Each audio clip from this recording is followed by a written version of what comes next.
Bow, bow, bow. Bang, bang, bang. Welcome to Late Hour Sayin. We got all the sound effects, I just feel like I should have done something. Yeah, no, yes, you did it. We gotta do some light, moderate, and heavy for that. Yes. That was good though. Thank you. Yeah, that was good. I tried to do something, a little something to help y'all out.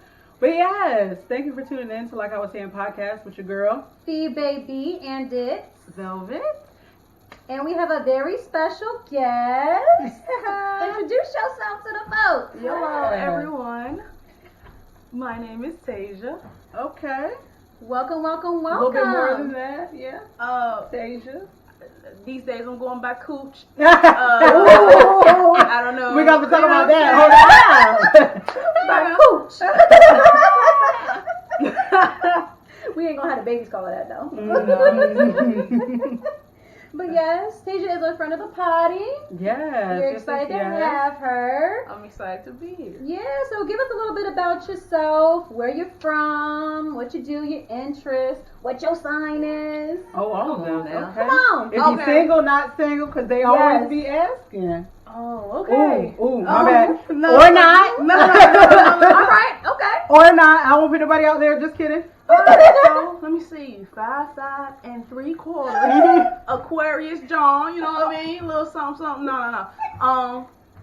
What do you want to know? I mean, it's so much I could say. I don't really. Are you from this area? Yeah, I'm from Norfolk. I went to Lake Teller with Felicia. I'm about to call you Fiona. That's the other thing, Felicia. I went to Lake Teller with her. Mm-hmm. That's where we met. Left there. Went to school at Howard. Oh, Graduated. yeah. All right. Graduated, stayed up there for about a year and a half, joined the military. Oh, wow. Been there for about 5 years. How was that experience? Yeah. I hated it. Okay. No, A lot of people say that, so I ain't gonna front. no, yeah, I really did not enjoy my job and the people that I work with. I met some cool people, but a lot of people in the military have a tendency to You can speak on it. They were We tell the truth over here. They were like, I don't want to. Does the word start with an R? I don't want to talk bad And about with a people, T? but usually Your experience is your experience. But usually, what I've come across when I was serving is that a lot of people probably were not cool in high school and then joined the military. Oh, and so now they got that. use the, you know what I'm saying, try their to be power bullies and stuff right, abusing power. So that was my experience, and I could not stand it. And I'm not soft spoken at all, so I was always butting heads with somebody. Right, and I was always being painted, trying to just go about things the right way and stand up for. I had soldiers on. I started off as an E4, but I was a little bit older than a lot of the younger privates and stuff like that, and I wouldn't take no shit. So it was just like I don't care that you are my superior. If you're telling me something that makes no sense and it's kind of putting us in danger or could cause more work, no, I'm gonna let you know it. I'm gonna be respectful about it, but I'm gonna let you know. Yeah. And me being that way, not just going along with anything. And that's the opposite of the military, because it's supposed to be, they tell you do something, that's what you do. Right, but right, and that's exactly what it was. I'm gonna tell you how to do it, you better go do it. But a lot of times, if you have people that's kind of not smart, telling you what to do, they can put you in more harm. And we not going for that. True. And it's a respect thing across the board. And I struggled with that, and I hated almost every minute I was there. Not all of them, but it was it was a few good moments. We appreciate your service for the 5 years. Yeah. That's a sacrifice that some people just have to take. Yeah, and make. I would never. Yeah, we appreciate it. I wouldn't do it again. Yeah. No, but I had great I had some great moments, and I got great benefits now. So true. Yes. Did you get to travel a lot, or I didn't travel a lot, but I did deploy. And so when I deployed, I went to initially I went to Iraq, Al-Assad, Iraq, and then I was there for about 5 months and went to Syria. But in between me going to Iraq and Syria, I went to Kuwait, a couple times. I was at Taji for a little bit in Erbil, which is it's pretty nice over there. I couldn't do much because we were on lockdown, but I had a good time over there for those. Okay, veteran. You know what I'm saying? A little something. Okay. You're welcome. You're welcome. Yeah. So what you do now? What are some things you like to do in your free time? What some things? Well, I'm always free now because I don't work. You know what I'm saying? I'm unemployed. No, seriously. So, after I got out of the military, I didn't know what I wanted to do. That's and real. I got out right in the middle of COVID. So a lot of places were not I hiring. didn't realize you just recently. I had no idea. Well, technically, I just got out of National Guard. I served 4 years. I did a 4-year contract in the big army, and then I did a year, a try one is what they call it, in the National Guard, and I didn't like it, so I just literally tried 1 year, and I get thanks for the try. Right, Appreciate time. Right, and that contract just ended in May. Oh, so you just got out Just fresh out. like last month. Fresh out. Oh. Come on now, chill. Yeah. No. Because I got that nickname, and a lot of people think it's something sexual, and it's not at all. So it's here's not your all. opportunity So, to clarify. Elaborate, clarify. Okay, so you know, when we were in high school, like I wasn't like outgoing party type. Like, Right. You know what I'm saying? I never really used to come out, hang out, party with y'all and nothing like that. Definitely did. And I kind of was that same way when I got to college. I would do a little bit more, but not too much. I was really reserved. And after college, when I was in college, I came out and I had a girlfriend. We was together for about a year and a half, pushing 2 years. And so my first time going around to Pride, it was like DC Pride. We went to New York Pride. When we was going to New York Pride, Oh, this one was lit. Sorry. it was pretty cool. Yeah. When we was up there, we was staying at my girlfriend's house, her mom's house, which was in New Jersey. And one morning, it was a big group of us, but one morning we was all like going to get breakfast. I believe it was at like an IHOP or something. And we were all eating, having a good time. And we seen these old ladies looking at us when we first went in. And I don't know, well, I'm pretty sure y'all probably haven't experienced it or not, but older people, when they see you, you know, masculine presenting or whatever, they tend to look at you a little different, and sometimes they feel like they can say things to you or whatever. So we saw them, and we was like, oh Lord, like, here we go. But we was in there eating, and then they finished their food, and they ended up coming to the table, and they was like, hey, do y'all mind if we just say something to y'all, just talk to y'all for a little bit? And we did not wanting to be rude, and not knowing what to expect. We was just like, yeah, sure. But it was a lot of, like I said, the group was fairly big, and it was like split, some masculine presenting, some feminine presenting, or whatever. And so a lot of us was like not knowing what this is gonna lead to. And so they sat down, and they were very pleasant. And they was talking to us, joking and stuff, and just being cute old ladies, you know what I'm saying? And then right before they was about to leave, one of the ladies said, y'all, I want to just come over here and speak to y'all because y'all remind me so much of my nieces. And then she started talking about how like they dress or whatever and why we reminded them. And then she started going off and was like, you remind me of my niece such and such. You remind me. And when she got to me, she was like, and you remind me of my niece Katrina. Well, no, she said, you remind me of my niece Cooch. Her name Katrina, but we call her Cooch. and it was so funny. We was all kind of just laughing. And then the other lady was like, yeah, she definitely was fine, you know. So that's how it came about. And because I was like this reserved type of person or whatever, and then I started to hang out. When I would go out, my friends would be like, that's Cooch. And then when I'm chilling, it's like, that's Tasia. So it's like, you know, and then we ended up going to Sweet Heat, which is like a big lesbian thing down in Miami that same summer. And when we went down there, no, actually it was the following summer. But when we went down there, everybody had nicknames, you know. And I was like, what you gonna go by? Cooch. I was like, man, I don't have no nickname, you know. And then everybody was like, Cooch. And I was like, oh, okay, cool. And so I had just started to do that. Like when I'm hanging out, and it was like, I'm Cooch. Now, mind you, when I got to Miami, when he was down there, it was fresh. It was fresh, right? So I would be like, introduce myself, and I'm like, I'm Tasia. I'm Cooch. And everybody's like, wait, you don't know your name? You know, so that messed me Tasia up. Cooch. That had messed me up a couple times, but I got the hang of it, and that's how I got the nickname. And well, that was, you know, amongst my friends and everything, and I kind of had forgot about it for a while until, you know, when I would see them, I go back to DC or whatever, and it's like, Coach, you know, something like that. And I am an artist of all sorts. Okay. So I was like, man, I want a cool like artist name. I don't want everybody Brand yourself. I don't want everybody just be calling me by my real name. Yeah. And I want something, you know. And I was like, what am I gonna go by? And I was trying to think of all of these things, and everything sucked. I had the worst nickname ever. Oh, please give me one. And What was it? No, we're not gonna do this. We're not gonna do this. But they all suck. And I was like, oh, Cooch. It's simple. It's, you know, catchy. Is it spelled kinda, the same?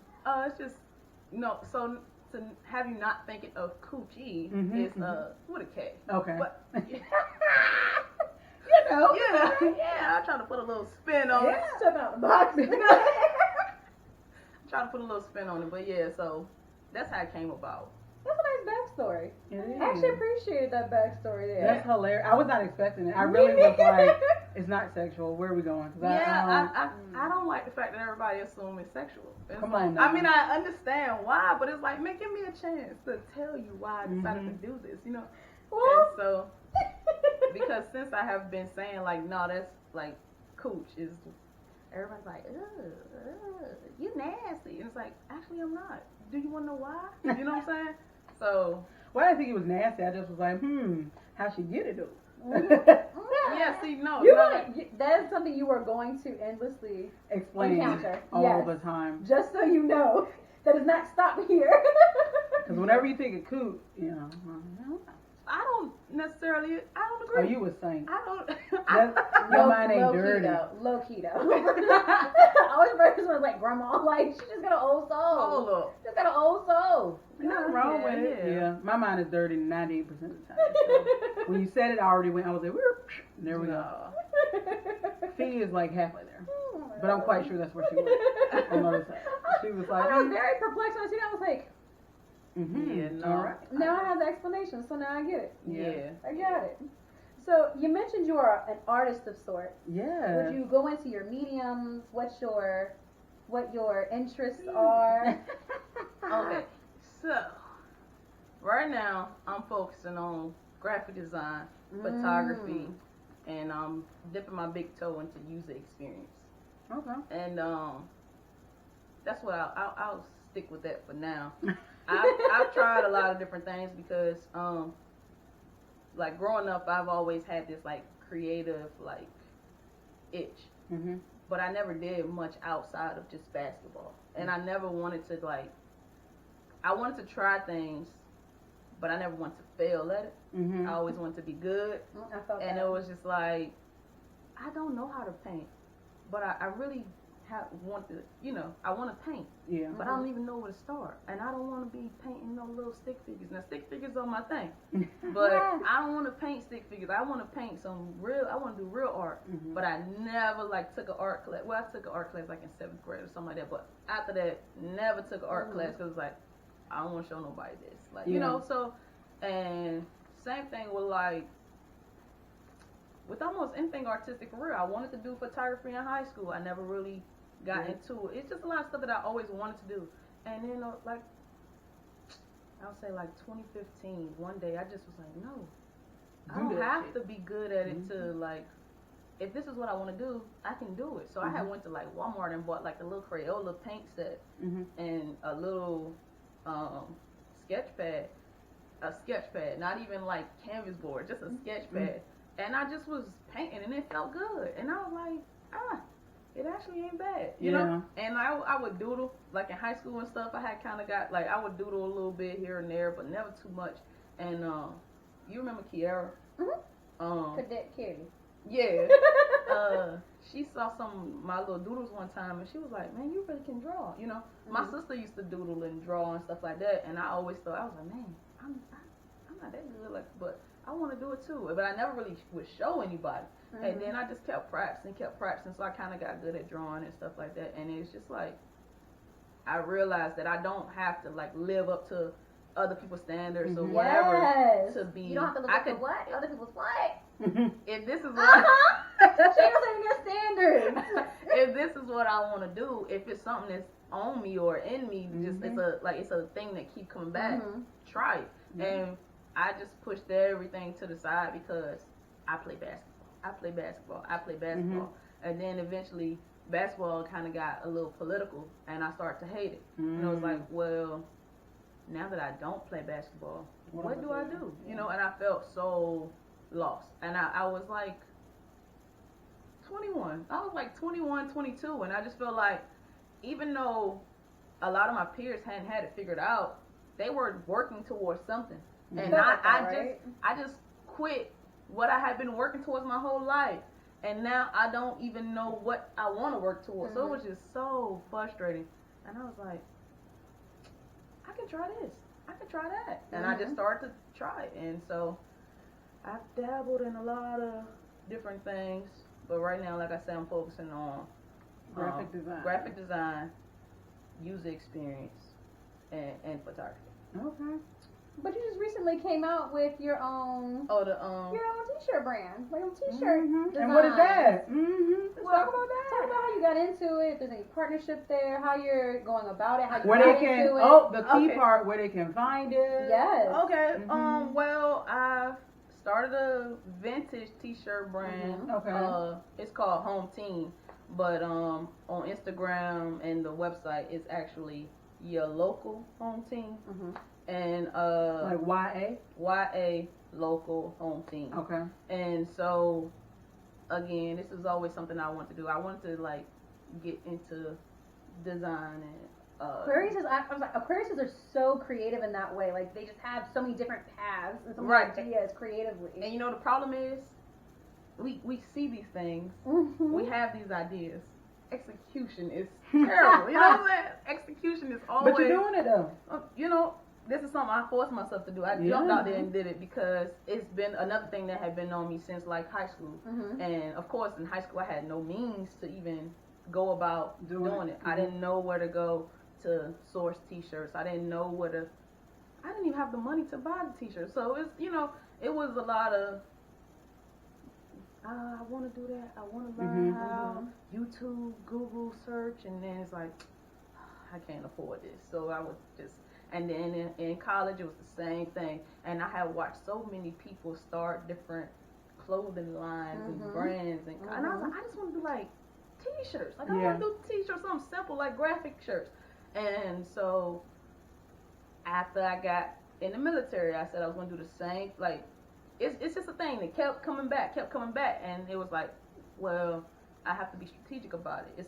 If I'm going to run a business, I have to know what I'm doing. And then in all this research, it's like I'm kind of learning, kind of not, having a hard time finding mentors, because a lot of times people think, one, you're trying to take their spot, two, they think you want a handout, and it's like, I don't want none of that. I will pay you for something, like, you know what I'm saying? Like, but even if you pay them, a lot of them don't want to do it, because the first one, they're like, oh, they're gonna steal my business. No, there's money enough for everybody. And so,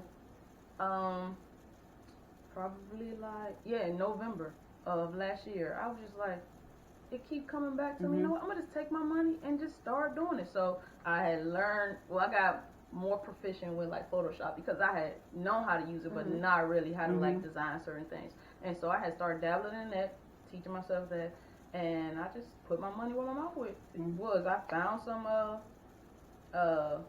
like a bulk t-shirt, you know, company or whatever. Ordered some shirts, and I had shirts sitting in the house forever. And then it's crazy. I had ordered so many shirts, and I probably should have started way smaller, but I was like, fuck it, 18,000 now. I didn't even know a lot of the stuff I didn't know what to do. And like, you can YouTube stuff, you can Google stuff and everything like that, but a lot of times that stuff is not accurate. Or it's not like a full picture of like the full process. It's Yeah. just like the Snippet. the endings or the.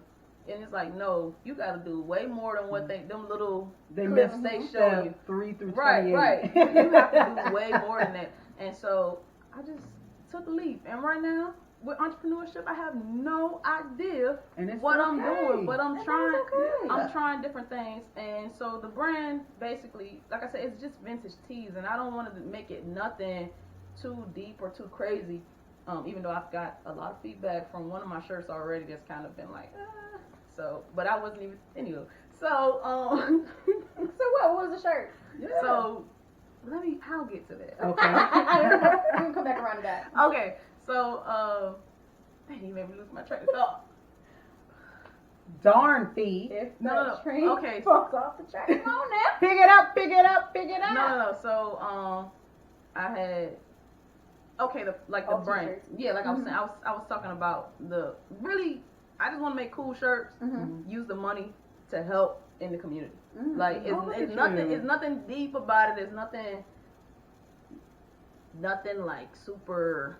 I mean, I have always wanted to do it, but it's not like no like. Well, I take it back. It is a dream. It is a dream. But the whole point, I want to help. I want to use the funds from the brand to help. That's why it's called Home Team. And that's why on Instagram and the website, it's your local home team. I want to take the funds from the shirts that I raised from the shirts and just put it back into the community. Like right now, I haven't sold a whole lot, but I've sold enough. And I'm trying to figure out how can I do like a little, I want to do a back to school drive. It ain't big enough. The fund ain't big enough for a back to school drive. So I'm thinking I might just like, put a couple. You can always get other vendors and people want it to partner with people. And that's where I'm at now, trying to figure out those aspects of how can I get more people involved. How can I get the brand more out there? How can I get more people involved? You know, so that's where I'm focused at now. You're gonna have to get outside of that. Not talking to people. Exactly. You're literally gonna have to go talk to the people at the store. And I probably have a couple people that. So yeah. And see, the thing is, I have no problem initiating a conversation or talking to people. I'm a talker. Like I talk. I just don't like BS. And I don't like beating around the bush. I don't like gang. I just want to be straight and direct. I want you to be straight and direct with me. I don't want to like do a whole bunch of games. And a lot of people are full of BS. Oh, definitely. And at least that's what I come across, you know. Right. And it's almost like I can sniff it immediately. Like before you even say anything to me, I could know. And it's just like, okay, we have to play this game. And I don't like that. I just want to be straight up and direct. So that'd be my only issue with. But I believe it. I believe you got it. Yeah. Might as well just go ahead. School about to start soon. Yeah. It's just ending, but it gonna start. Exactly. And this has always been a thing. I had been trying to figure out for years how could I I say maybe like 2 or 3 years. How could I have like a back to school drive? And it would fall through. It would fall through. And so this time I was like, I'm not letting it fall through. I don't care if I don't do nothing but pack. Like go to the store and if I can only afford 5 backpacks and stuff them with all the school supplies the students need for the year and just pass them out and then go from there and like try to move forward. Like I want to do something. Yeah, you know, I want to do stuff like that. I want to help, and so that's the whole point of me. I want to use the money from the brand to help give back around the community. I want to do like a breakfast drive for the homeless. I've been thinking about that. You know what I'm saying? Just small stuff like that. And what I was saying about the like what the feedback you got for one of them. Yeah. So the designs aren't complicated, or it's not. It's not a lot behind the at least not the first ones that I've had. This was just like a test to see, you know, test the waters. Yeah. Of course I have more designs, and as I move forward, I wanted them to be more thought provoking or complex. But I first of all, I love Whitney Houston. I'm gonna just say that I love Whitney Houston, and I decided I wanted to put her on the shirt, vintage style. I found an image of her. I kind of altered the image, but I didn't do much to it. And she was at a convention in Boston, like in 1986. That was like say no to drugs type of. And she was holding a sign that says say no to drugs. And I put it on a shirt because I liked it. You know, I was working on a painting for it. You know, I like it. And I caught so much feedback from that shirt already. I really want to see it. I liked it. I really want to see it. I just took Instagram off my phone, but if you have it, I can show you or whatever. But I got you. We go. And like I said, I did mean to bring y'all shirts. I was telling Fee earlier that I forgot, but I'll still get them to y'all. Like fine. It's nothing. No, I want my shirt. I'm gonna get it to you. She's saying you find out. But apparently I missed the memo of red shirt. No, I see this. So I saw this and I was like, wait, did you do something to your account? Is it like gone? No.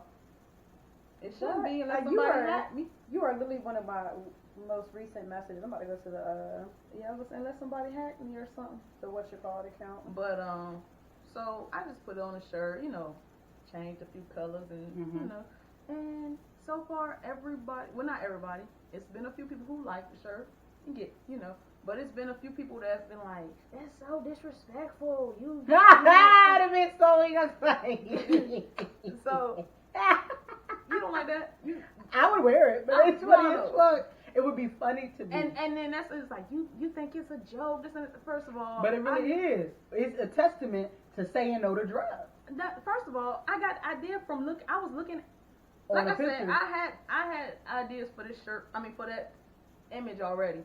I have digital paintings in my iPad of me, you know, with that particular shirt, and I like it. I really do. And a lot of people like, you being so disrespectful. She died doing drugs, this and the third. But she also attended that event and was saying, don't do drugs. That's a battle for her. That was something that she was a conflict for her. Ultimately, that has, you know. And she was telling people not to do drugs. Right. It's funny as fuck to me. I would definitely rock it.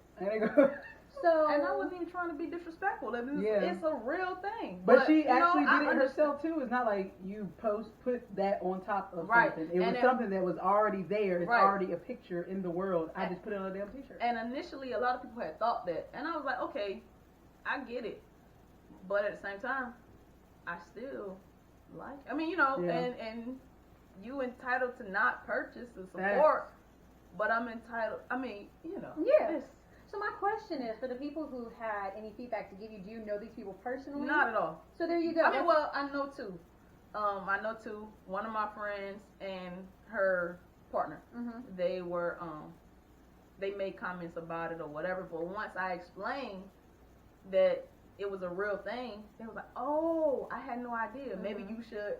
You know, include that in the description on the website, or maybe. Not my job. And so I did change. I did though. I did. And I had to turn the comments off on my own because I was about to be in an Instagram war. Don't it be like that? I was like, but I was like, no, let me reel it back in. One, because I'm a growing professional. Yeah. And two, I'm just trying to not entertain certain things. Yeah. And it's like, you don't know me. Like, you really don't know me. And what you're saying really hold no weight, you know? At all. And so I just was like, let me just turn the comments off, because I had got a lot of people for that shirt telling me that, you know, like, I'm being disrespectful. I'm this, I'm that. And it's like, you don't know me. You don't even know my reasons for doing that. You could believe what you want to believe, and you could not support, but at the same time, don't accuse me of something you have no. So I kind of, you know, I was getting a little riled up, had to reel it back in and remember what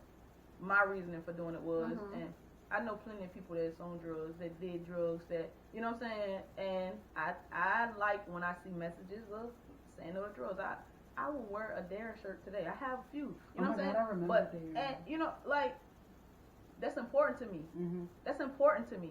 And yeah, I looking at it, getting the feedback. Initially, when I didn't think anything of that. Like, I was like, oh, you know.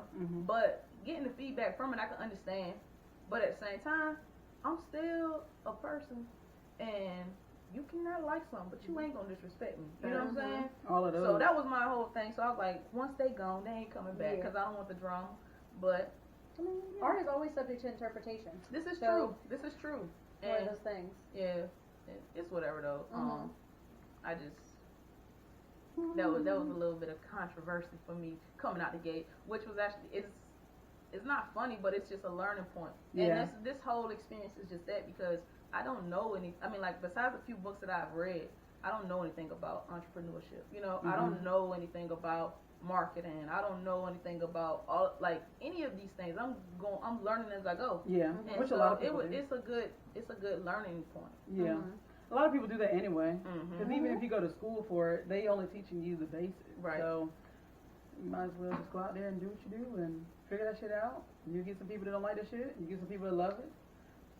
Yeah. Fuck them. Yeah. Thank you. Exactly. I appreciate your comments, whatever. Right. And I take none of it personally. Like I say, I was about to.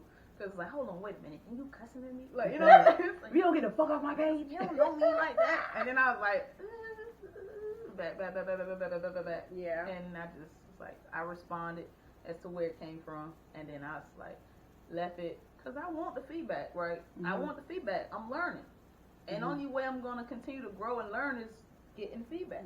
Yeah. But it was just like, okay, wait, there's way too many people that's being disrespectful. Let me just But even if it was different feedback in relation to the physical product, like the shirt or like the you know, material, exactly. the weight, the but this is about a picture that's already there. Yeah, and that was just like talking yeah, about the fit, talking about the feel. Exactly. We have to watch it, how the graphics still stay on the shirt. Talk Yeah. about that. Yeah. That's the important piece. That's what I was looking forward to. But Well, of course, you get one to feed, she gonna tell you now. Yeah.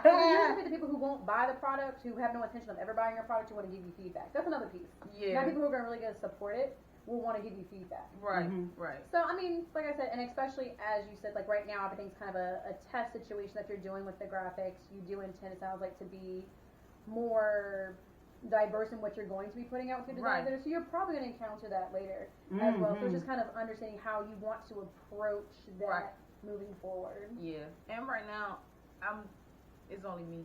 You know what I'm saying? I have no team. I have no advisor or anything like that. The people who I have asked to kind of like give me advice or partake be half-assing. And I'm serious about everything I'm trying to do because I feel like I've kind of BS'd a lot of time and everything just by like playing everything safe. And right now I feel like I'm in no position to play things safe.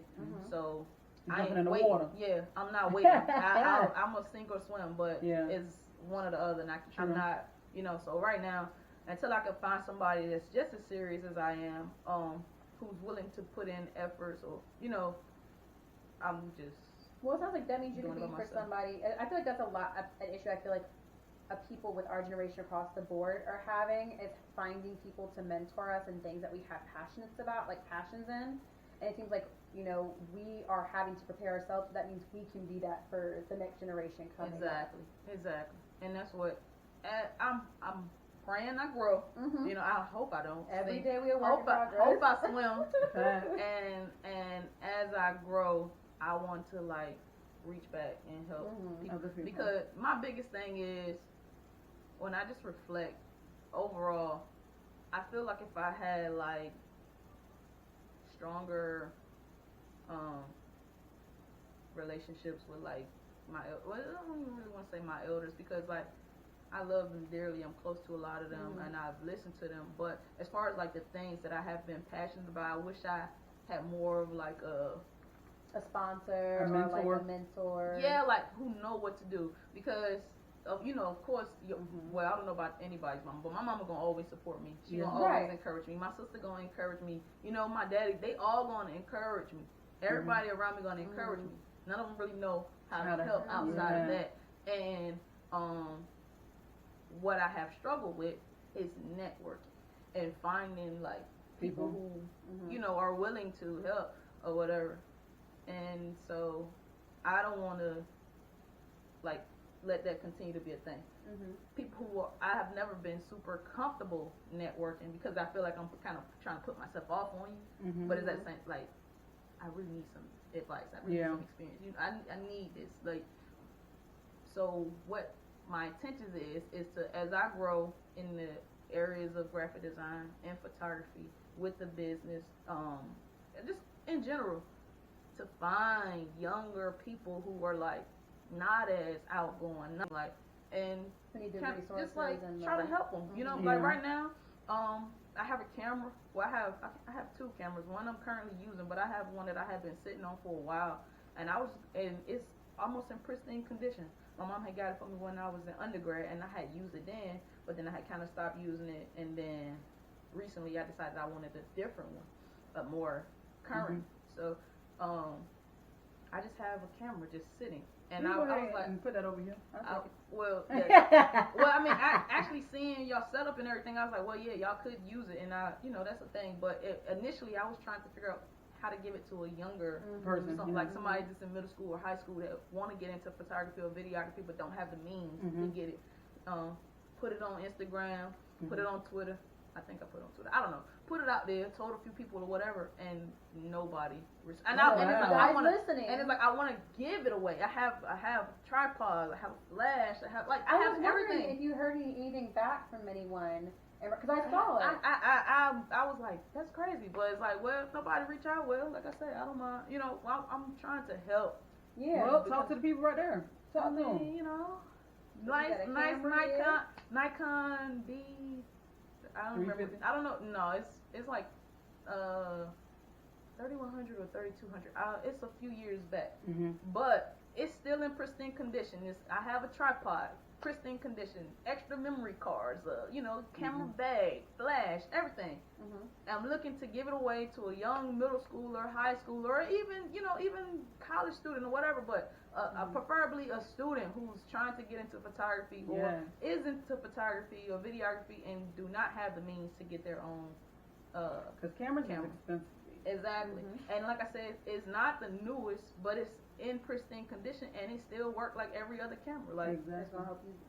You know what I'm saying? Exactly. What you want exactly. It's a great starter camera, and so I'm looking to give that away as a way to help somebody else. And I was hoping that I was like, if once I put it on Instagram or anything like that, I was like, well, if somebody need a shift or whatever, I'll do that. But I was hoping to find somebody around here so that I can mentor them. Yeah, as well. As I'm learning, I can share what I know with them, so they can grow and learn as well. Like, just speak to somebody. I know someone who's in that field who does photography, and I know that they're a teacher over like middle schoolers and elementary school. So I'm gonna reach out to them to see if they know anyone, and they're in the area as well. Yeah, that's my whole thing. Is I just really want to help. Like I get the most joy out of like helping people, but what I've realized is like I kind of stopped helping people along the way because I have this trust issue where it's like I've seen too many people get over. I've seen too many people take advantage of, and it kind of make you not want to like want to help, and so when I was younger, I would literally stop and help. And if I had 35 cents in my pocket, actually I made my mama stop the car and turn around. But I had 15 cents in my pocket. It was a lady on the median. She had a sign, and my mom, like everybody was just riding past. And I was like, no, please go back. I have some change. I want to give it to her. And my mom was like, Tisha, I'm not going back. This and this. I was like, please, Mom, please. My mama turned around. I went back and gave that lady my 15 cents. I was like, it's not much, but it can help. And she was like, thank you, baby. I just needed. She was trying to make a call. And I was like, dang. But when I was younger, I would do that at a drop of a dime. And then, now you see people holding the signs, and then they getting all the money and run back to a Benz. And, do you understand? I actually physically saw that one day. You know, that shit pissed me off. I have too, and it made me kind of start to, like, be hesitant about giving, right? And my mom always used to say, like, if it's on your heart, do it. You know what I'm saying? Regardless. And I had stopped doing it for a while. Well, I would like pick and choose. Like, okay, today I feel like it, today I don't. And then one particular time, I was at a 7-Eleven right there by North State, and I was coming out, and the guy was like, "Hey, you got some change? I'm trying to get my hit."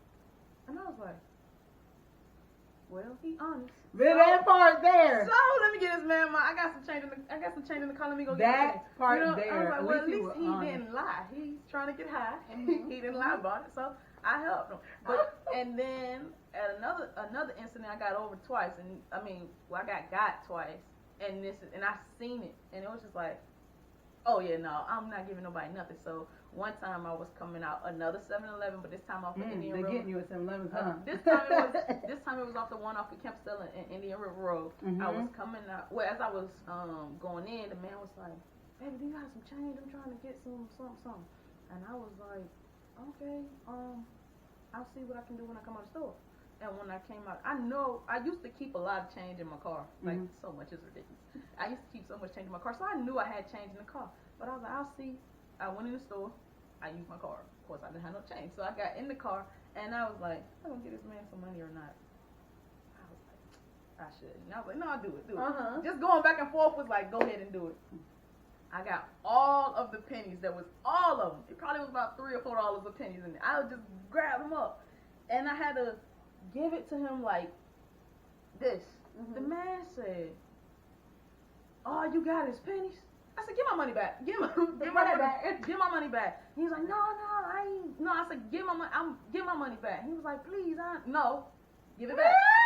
Give it back. And so he gave me all my pennies back. I put them right back in the middle. You know what I'm saying? Then I ended up taking them to the house. It was like $3 or $4 in there. Once I put it, it's like foolish. Like, you gotta be glad they gave you anything. He ain't got no quarters.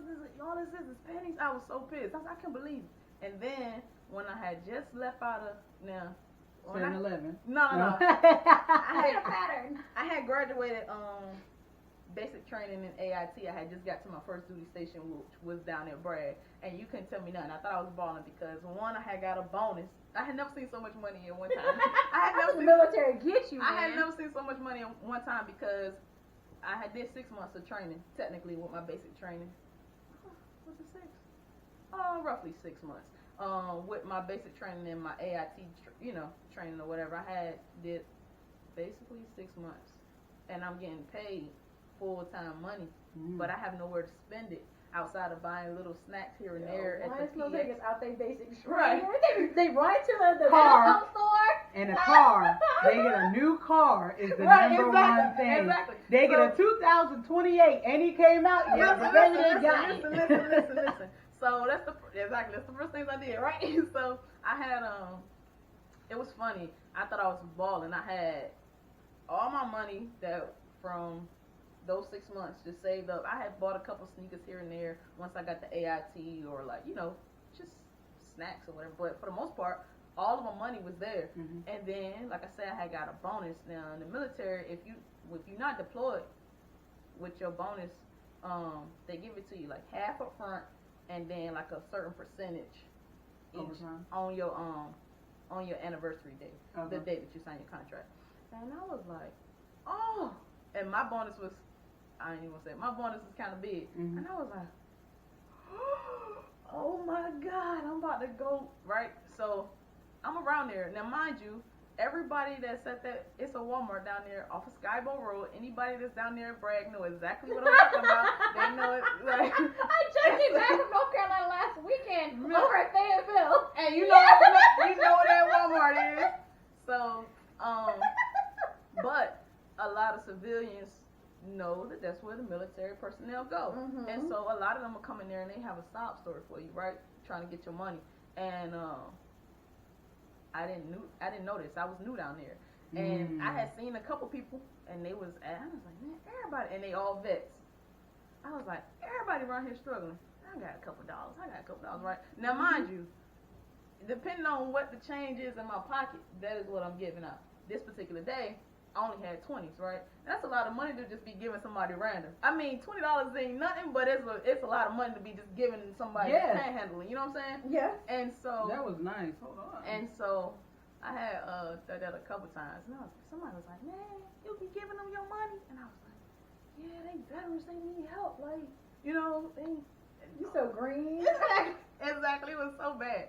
And then, but sometimes I'd be like, no, I ain't got it, but sometimes, especially like with the older women, and first of all, the guys and the women, they team up. And the older ones, man, they tug at my heart because it's like, this old lady don't need to be out here like this. You know what I'm saying? They be the ones. Yeah, and this particular day, I was at the Walmart and I was getting like bedding. And I was getting the bedding. And the lady had walked up and she had the sorriest story.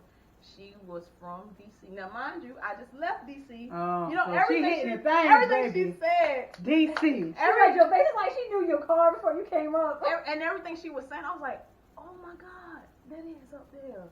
that is true. You know, everything. I'm not telling her this, but I'm like, she had this. but I'm like, she ain't lying. You know, just from the. You know where it's at. I was like, she ain't lying. That stuff is real. Like that's up there. Like, but this lady had a whole sob story about how she was from DC. She came down there and something about her tire went flat, whatever. She was trying to get back. Her dad had passed, and they was trying to all this dick. Exactly, right? And then in my mind, as soon as she said her dad had passed, in my mind, I was like, oh my gosh, she really ain't lying. And she had like fake crying and stuff. I was like, oh my gosh, she really ain't lying. Like, who would put their parent in this? Who would be like, oh my Who mama, would lie on their daddy? Oh my mama just Someone died. you don't care about my your daddy just died. Like, you know, I was like, oh my god, like she wouldn't lie on them like that. Not, you might say like, well, an extended uncle or something, like my uncle, you know, but you ain't gonna be like my daddy. So I was like, oh my god. And I reached in my pocket, pulled out my wallet, and all I had was 20. So I was like, I don't really want to get her this. But I gave it to her anyway. Gave her 20s with an S or 20s? No, just one. Okay. Listen. Okay. You said 20s. I'm nice, but I'm stingy. I just want to make sure. You said 20s. I was like, ooh. No. All I had was 20s. And 100. You know, I was not about to get her no $100. I don't care. I mean, if her dad, well, it was all fake, but if her daddy was really dead, I'm not about to get her no $100. I don't know her. So, anyways, so I was like, oh my god, and I was like, I should take her to the register and give her this money. But I was like, I ain't got time for that. I'm trying to get out of here. So I gave her the $20, and I was just, and she was like, thank you, baby. This and the third, and looking like she had left out the store. Right now, I'm going down the aisle. I go around the corner, and then she came back. She came back. But she met up with this guy, and I'm pushing my cart, and I look, and the lady just gave the man my $20, and they were talking about something, and then she looked and seen me, and I was about to snap, but something in me was just like, let it go, and just let it go, and I let it go, and that was the last time I gave anybody anything down there, and like I said, it just, when I help, it make me feel good. And I hadn't done it, and that was like 5 years ago. And it's just like, I feel low a lot, and I be trying to figure out why, but it's like, I yearn for like community and communal activities and honest exchanges, and just, it's hard to find those interactions. But what I said was, I'm gonna start doing the things I used to do when I was little, just to brighten somebody's day or just to help somebody out. So more so now, I might pay a compliment.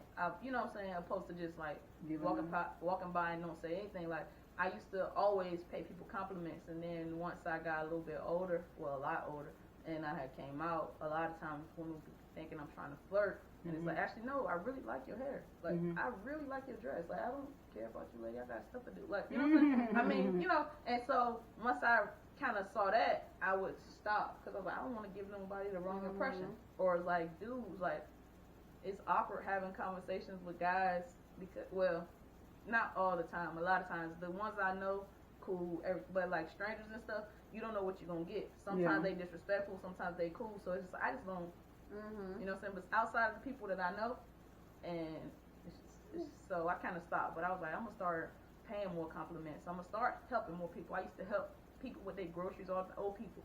Helping with their groceries all the time. Now you help somebody, you run up on somebody and trying to help them with their groceries, they're gonna think you're trying to attack them. So yeah, it's just the way the world is now, unfortunately. Exactly, but I had just made a promise to myself. I actually made this promise to myself like a few months ago. I was like, I don't care. I'm gonna do it anyways. I'm gonna try to be that. You know, because you're not responsible for other people's reactions. You know what your intention is behind it, even if the person.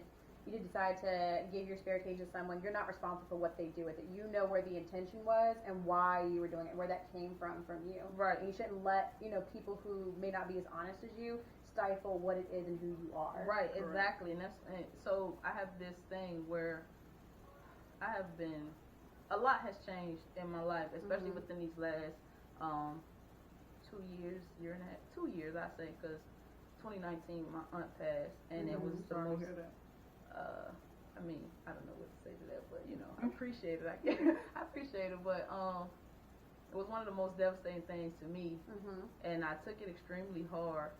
And I'm just now learning to like work around it, I guess, because you never forget, and those things never leave you. She was my godmom. Like how to navigate, how to move forward. Right. And so when I was younger, I loved it.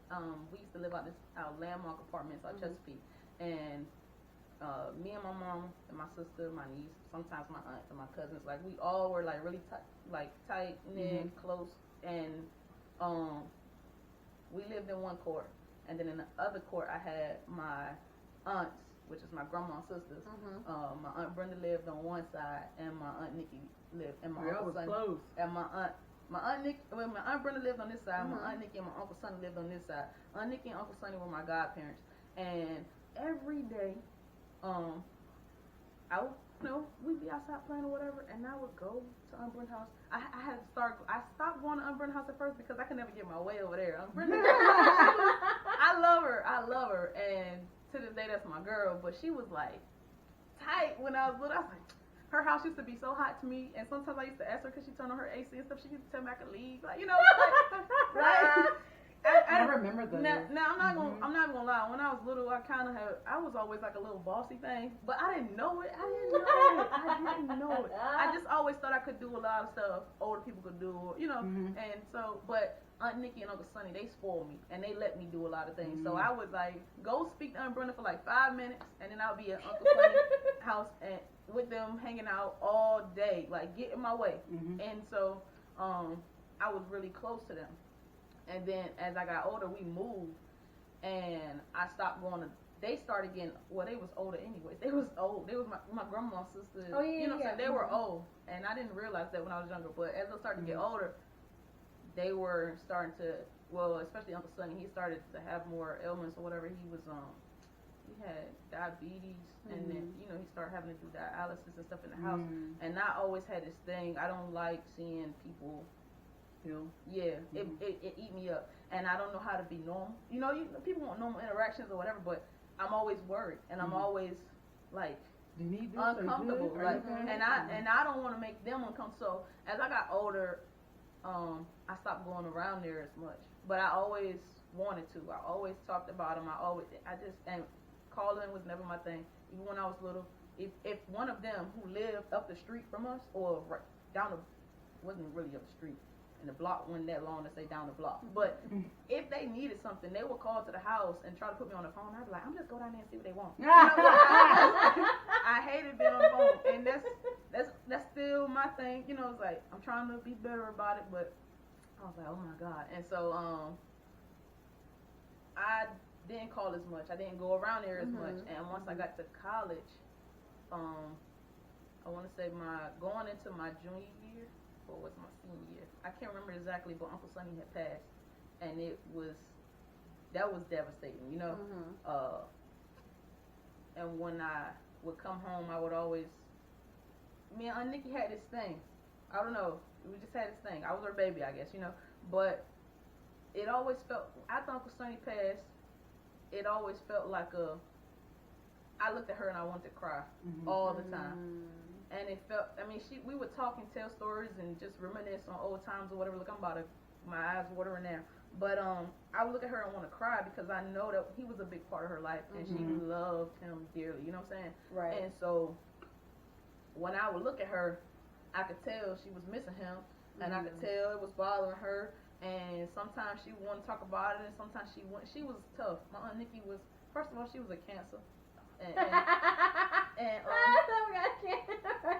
So she was a wonderful woman. I already know, now you know her. Yeah, she was. I will not argue with that, but she was very finicky with her emotions. You know what I'm saying?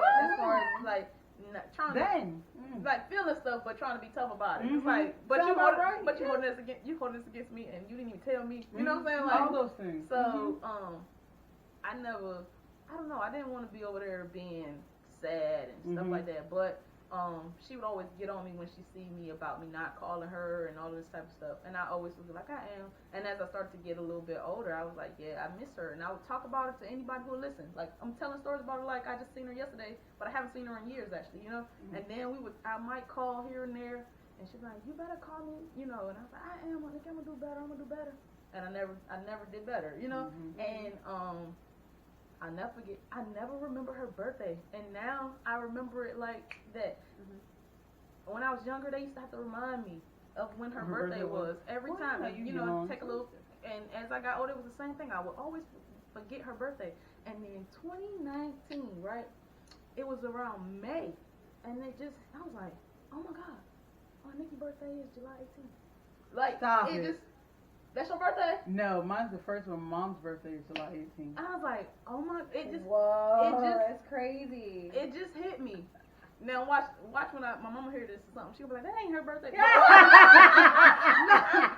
No, it hit me out of nowhere and was like, Nikki's birthday is July 18th. I'm gonna call her and give her a card. Like, after all these years of never knowing, Mom, when is her birthday?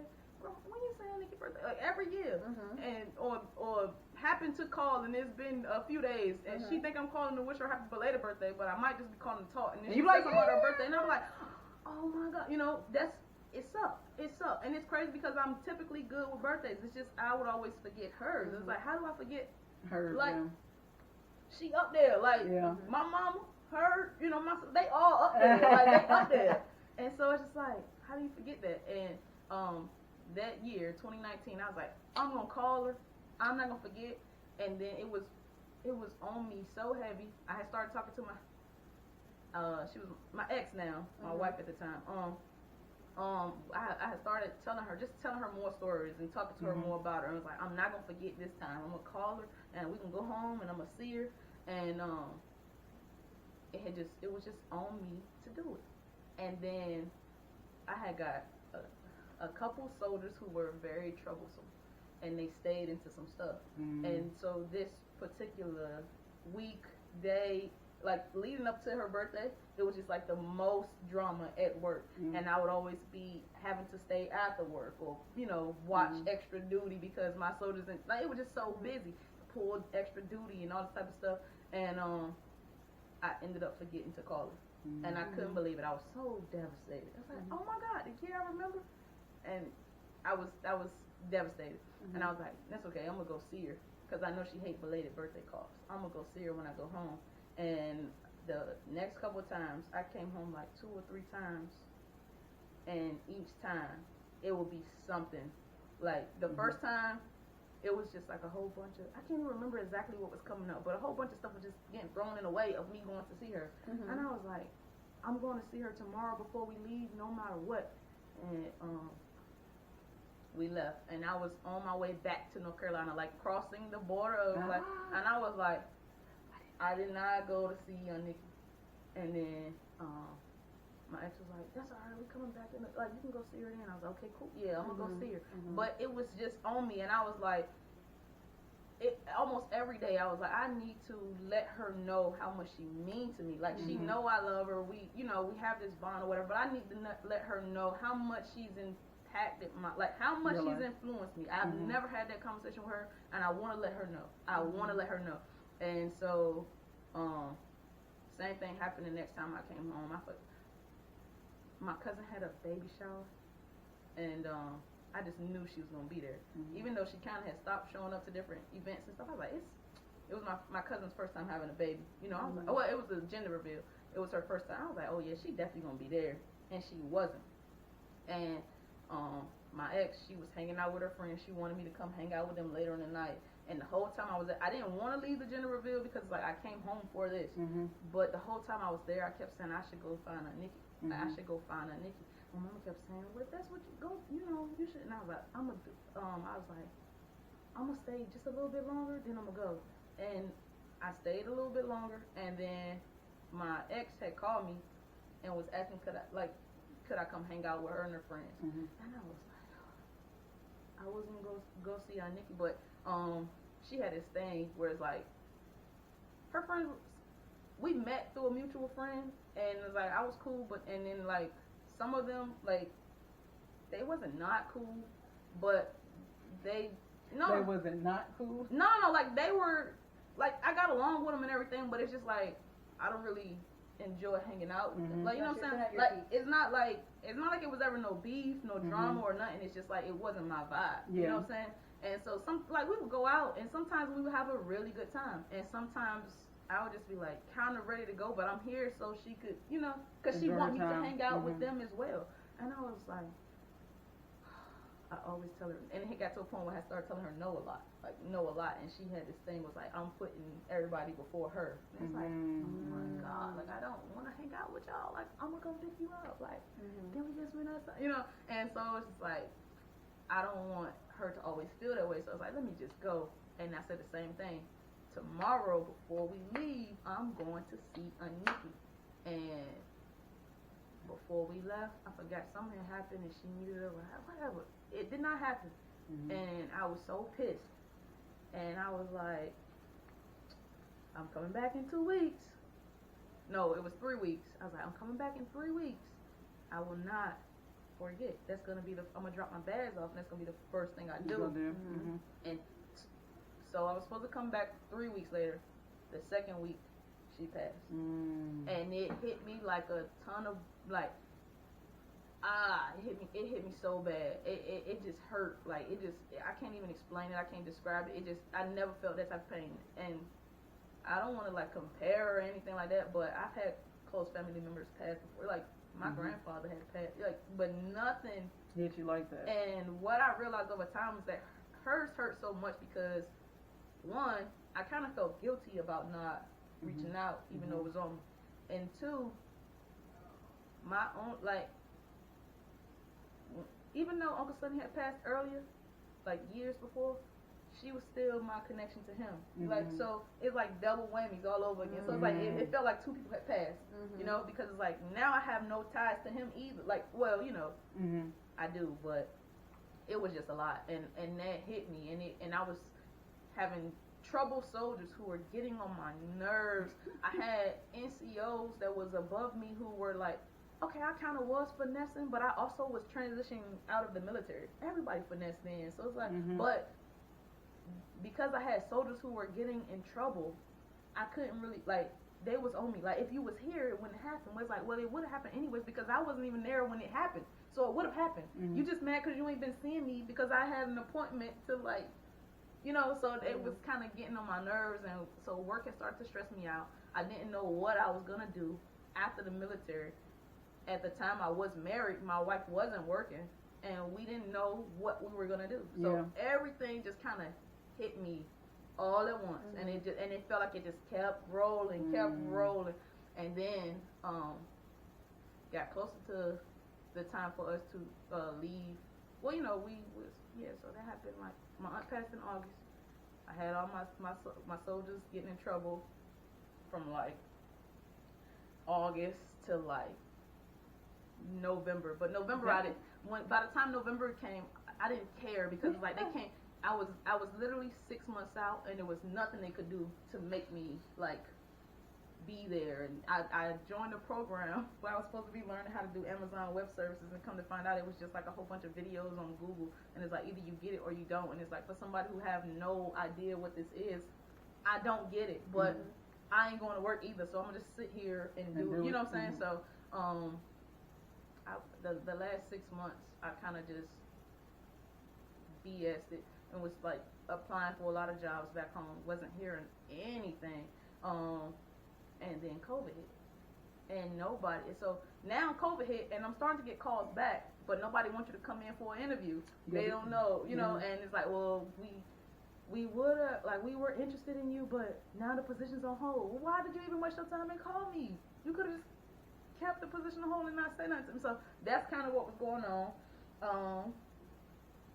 We knew we was moving, but we didn't know where. We decided to move back home because, one, we was only gonna be here for like 2 or 3 years to get our footing, and then, like, bounce. And man, things just went left. So moved back home.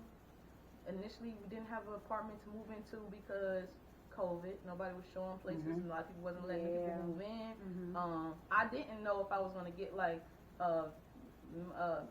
veterans disability. It ended up working out for me, so I was like, okay, great. I don't need a job because this is what. But it was crazy. I worked at Target for like 2 months, the Target warehouse, and all I did was open and close boxes for 10 hours a day. And then it got to the point where I had tried to make all kinds of games as to like what I can do. And then like in 3 hours into my shift, it's like, all right, this is for the burst. And I ended up having to quit. I was just there, and I was starting to. It was bothering me a lot. Hate it? Yeah, I was hating. I was trying to be grateful for the fact that I had a job. Like, you know, well, not trying to be. I was grateful for the fact that I had a job. A lot of people wasn't getting hired. Like, you know. Yeah. Mm-hmm. And it was the worst. It was the absolute worst. I was always tired. I never had enough time to do anything. My wife had started working there as well. She worked, well, my ex, she had started working there 3 days out the week, and then I worked the other 4 days. But our days would never match it. Mm-hmm. Oh, wow. So y'all didn't have any time. Right, and then we were in between my sister's place and her mom's place. There's a lot of, it was drama behind all of that.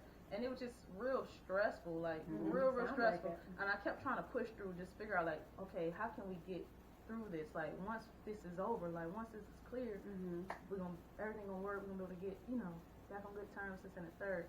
But I was at work a couple days, like 2 or 3 days, and I just was like, this can't be it. I just left a job I hate. I had 2 jobs that I hated before I got the job that I hated. And I just left. So like, it's like a lot of hate. It's like, this cannot be it. I know my life has got, something got to be better than this. And I had always wanted to do graphic design. I actually wanted to change my major the first time around when I was in undergrad, but I didn't, because by the time I figured out that I wanted to change it, I didn't have enough money to stay in school. I wouldn't have been able to finish. And so I was like, I'm gonna just finish with what I got. And I wanted to drop out, but I couldn't. I felt like I would have like let my mama down, and so it was like a lot of pressure. So I just stayed just to say, hey, I got it. But I was like, that's always been a thing to come back to me, and so I was like, I'm gonna go to school. It just clicked. After me being at work crying for like 2 days back to back, and everybody trying to figure out what's going on, I'm trying to act like I ain't crying, like, you know what I'm saying? With the box, it's the pepper in the box. You didn't know it was there. No. Opening the boxes, trying to act like I got lint in my eyes. And so something just clicked, and it was like, you have your VA disability. You don't need this job. You don't need this job. And if you go back to school, the military will pay for it. That part there. They will pay for it, and then they will give you money for housing. So I said, oh, I'm quitting.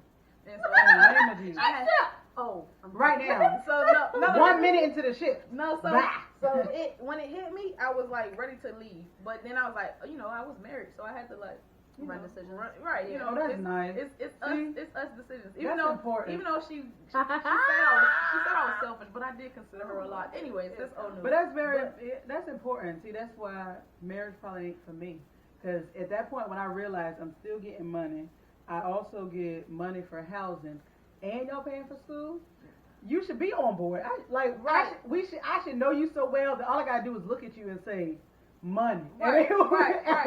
And I'm gone. But I just felt like that was a major decision. Yeah, and to be honest, because I had already had a degree, the plan was for us to come back here and her to go to school, and I work. And when she finished school, we leave here. We both got degrees, and then we leave, go somewhere else, and I would work and go to, you know, that was the plan. But plans change, and so in the name of Jesus, but I did run it by her, and then she was with it, and I was like, okay, cool, I'm quitting. So I quit, and when I quit, I immediately said, no state is getting on my no state. Y'all need to do better, okay? I'm trying to stick with these HBCUs, man, but come on, I need work with me. Y'all got to be transferred. Transfer situation. They about to. I'm trying to say. But listen, it's annoying. But so anyways, I ended up quitting. I went back to school, and we had moved into a new. Oh, what a waste of money. We had moved into a new apartment, rushing, and I only agreed because I knew it wasn't a good idea. But I agreed because my ex was like so pressed to get we needed our own, we did need our own space, but the timing of it just felt rushed, right? And I was like, well, even if it is rushed, maybe that'll relieve pressure on us, and we can, you know, because it just felt like we were good, and like we're not good. We kind of found out we were not good because I wasn't happy, like as far as like what I'm doing in life type of thing, right? And she was, I don't know why she wasn't. I mean, I got blamed for a lot of it, but when we ended up having a conversation about it, it was like, this really ain't me. You know, it's actually you just not happy when you taking it out on me. And instead of us like kind of working together, we kind of like fighting each other, and it was annoying. But so I agreed to the apartment because I thought that would help us. And then we got in the apartment. I'm going back to school now. I'm in school full time.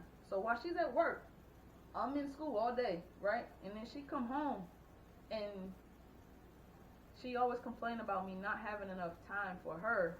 But really, neither one of us was making time for each other. And I wasn't complaining because it's like, well, we grinding. Like, she working, and I'm in school. I'm trying to get it. So I wasn't complaining about it. It did suck, but it was just like, it is what it is type of thing. And it just continued to escalate, and we just kept bickering. And I had also always wanted to coach, right? Always wanted to coach.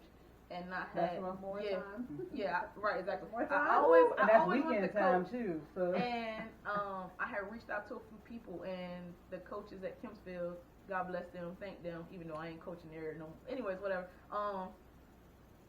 They were willing to have me come along on board as a young coach and just volunteer. Cool. And so I was excited about it. Now, mind you, COVID is going on. There's no indoor practices or nothing. We just meeting online. So, but I'm just getting a whole bunch of complaints as to like, we never do nothing, we never spend time, we this, we that.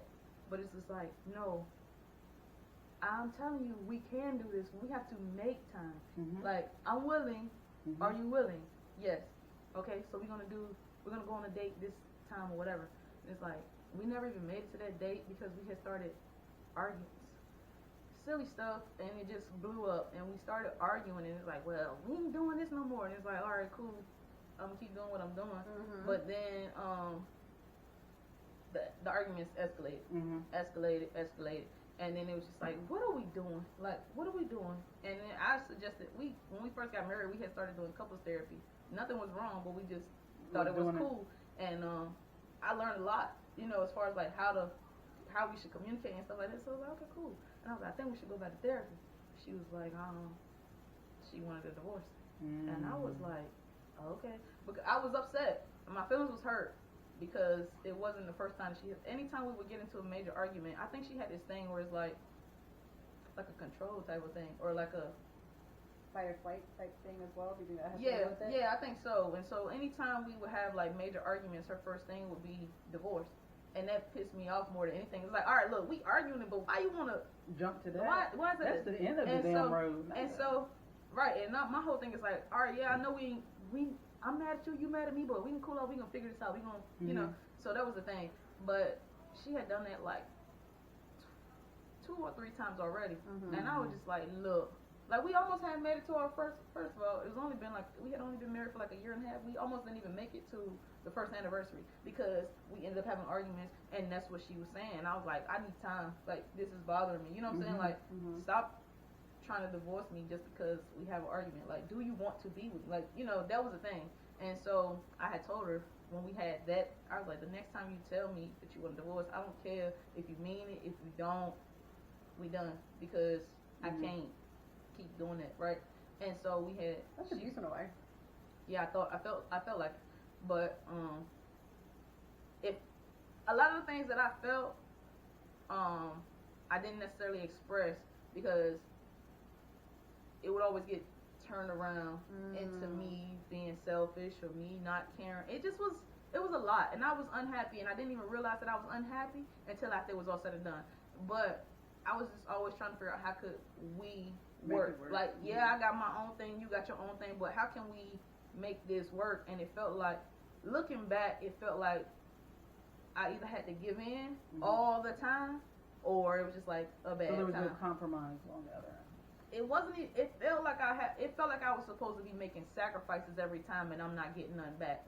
It's like, if I don't go along, then like stuff is not sweet, and I didn't like that. But we would argue, and then we try to work through it, and it'd be the same argument later. Like, it was bad. When like I said, reflection is a lot, and I loved her, like, you know what I'm saying, like, clearly, but we had no business. We probably would have been better off as friends. You know what I'm saying? We kind of rushed in things, and it was not ideal.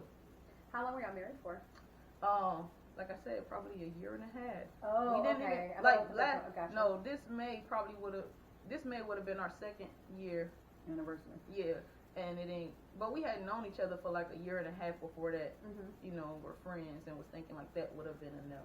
You know, but it clearly it wasn't. And yeah, it was a bad situation. So that happened. We decided we was gonna get divorced. Like I said, I was real butthurt about it at first. Then things kind of went left. I won't even speak on it. It kind of went. It was real bad. And after that, it was like, yeah, no, we have to be done. Like, we can't even try to work on this. We have to be done. And that had me in my feelings even more. I was like, gotta move out of the apartment. Now, mind you, I'm in the middle of midterms. In the middle of midterms, gotta figure out how to like move this stuff out of the apartment. I gotta tell them I don't have time to be coaching. You know, all the stuff that I was working, the opportunity to right. It just felt like all the things that I was working towards was just kind of like crumbling, right? And it was just like, what is this? I gotta move back in with my mom and my dad now. I love them to death. I'm extremely grateful, but it's just like, you don't want to do that after being out on your own. You know what I'm saying? You don't. It's not ideal. You know. Now, like I said, I'm grateful because, you know, it's no stress. I mean, well, it's no drama or nothing like that. I'm growing and learning, and it's a little uncomfortable with a lot of the way I'm trying to do things or whatever. Like, but yeah, all of that happened right around October of last year, and it just, I was like, oh my God, like, what is this, you know? But in it happening, and me having to go back home, me finishing out the semester, and just me being with myself, I kind of just was able to learn, like, who am I, one? Because I'm not the same person I was when we first had got together. I'm not the same person I was when I first left this house. Like, who am I? All of the things, like, so I felt like I was just, like, starting over from, like, ground zero. And so it's like, I feel like I was born last year. Like, you know, I keep, when somebody had asked me one time, he was like, how old are you? You look young. I was like, I'm 1. I was like, what? I was like, well, technically I'm a few months old, but, you know, and we were just joking about it, but I was like, no, I really feel like I was born last year. I feel like everything that happened, like, in 2020 and before is, like, all of the lessons that I need to apply to be who I want to be, right, who I want to be, what it is that I want to do. And so with me not having to work, I've been able to explore more of like what it is that I'm truly passionate about. You know, I've been able to get back to my childhood selves. Like right now, I've been doing this thing with like I'm healing my younger children. Like, you know, like my younger selves, like that 6-year-old me, that 9-year-old, and these are like significant years in my life. A lot of people may not, because I was always like emotional, but never felt like I had a space to like release my emotions, or never felt like I had like, I know my family love me, you know, I know they support me, but it was a lot of things I did not know how to speak on, or a lot of things that bothered me that I did not know how to address. A lot of things I didn't even know should have been addressed. It was just like, well, it happened, move on type of thing. And I was learning that a lot of these things, not all bad, you know, some of them were, you know, they was just okay, you know, like not like detrimental life or death type of things, but it was some impactful moments. And what I had realized is all of those moments kind of like led me to be this, I don't say cold-hearted, because that's not who I am and it's not who I was, but sheltered in a way. Like, yeah, no, I'd rather not, you know. It's like, I'm not going to address it. I feel the way, I'm upset, but whatever, it's nothing, I'll get over it. But I'm just burying this up deeper and deeper and deeper. And then what it took for me was a couple breakdowns last year, like at the end of the year, to realize it's like, oh, this stuff has been bothering you forever. And this stuff has impacted you in ways that you didn't even realize. Like, even with the dynamics of my mom and my dad's relationship, just watching them, like a lot of the stuff that I saw or have seen, or the way they interact with each other, it impacted me in ways that's not necessarily helpful, you know?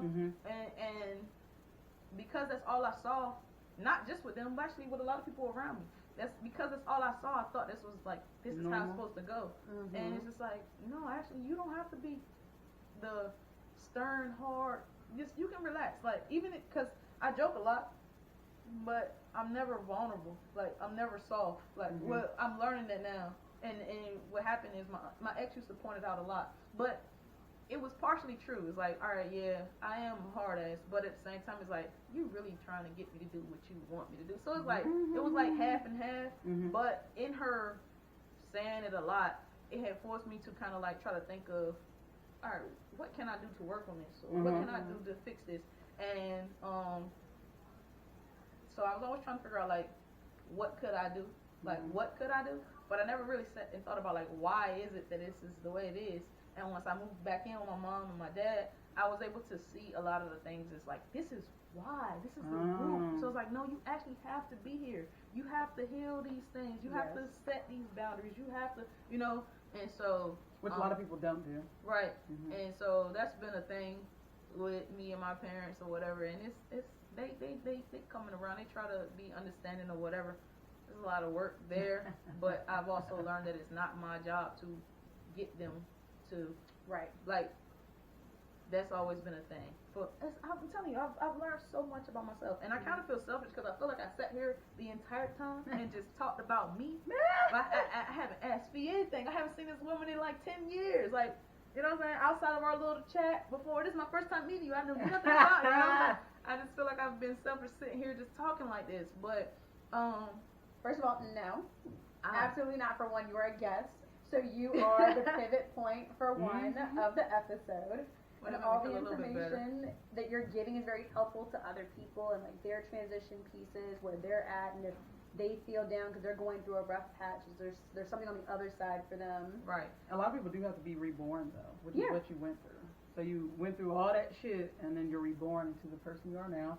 And in a couple of years, guess what? You're gonna be reborn in motherfucking head. Exactly. You're going back, and then you're gonna be reborn in you, like. Exactly. And so that's just part of it. And I think it's funny because I had this thing, my whole entire life. Like even my mom, she would tell me all the time, just like, do your best, be good, you know, like treat people well, and then it's like you gonna get what you want out of life, right? And I got so frustrated because my whole life I have been living this way, just being good and doing right by people, right?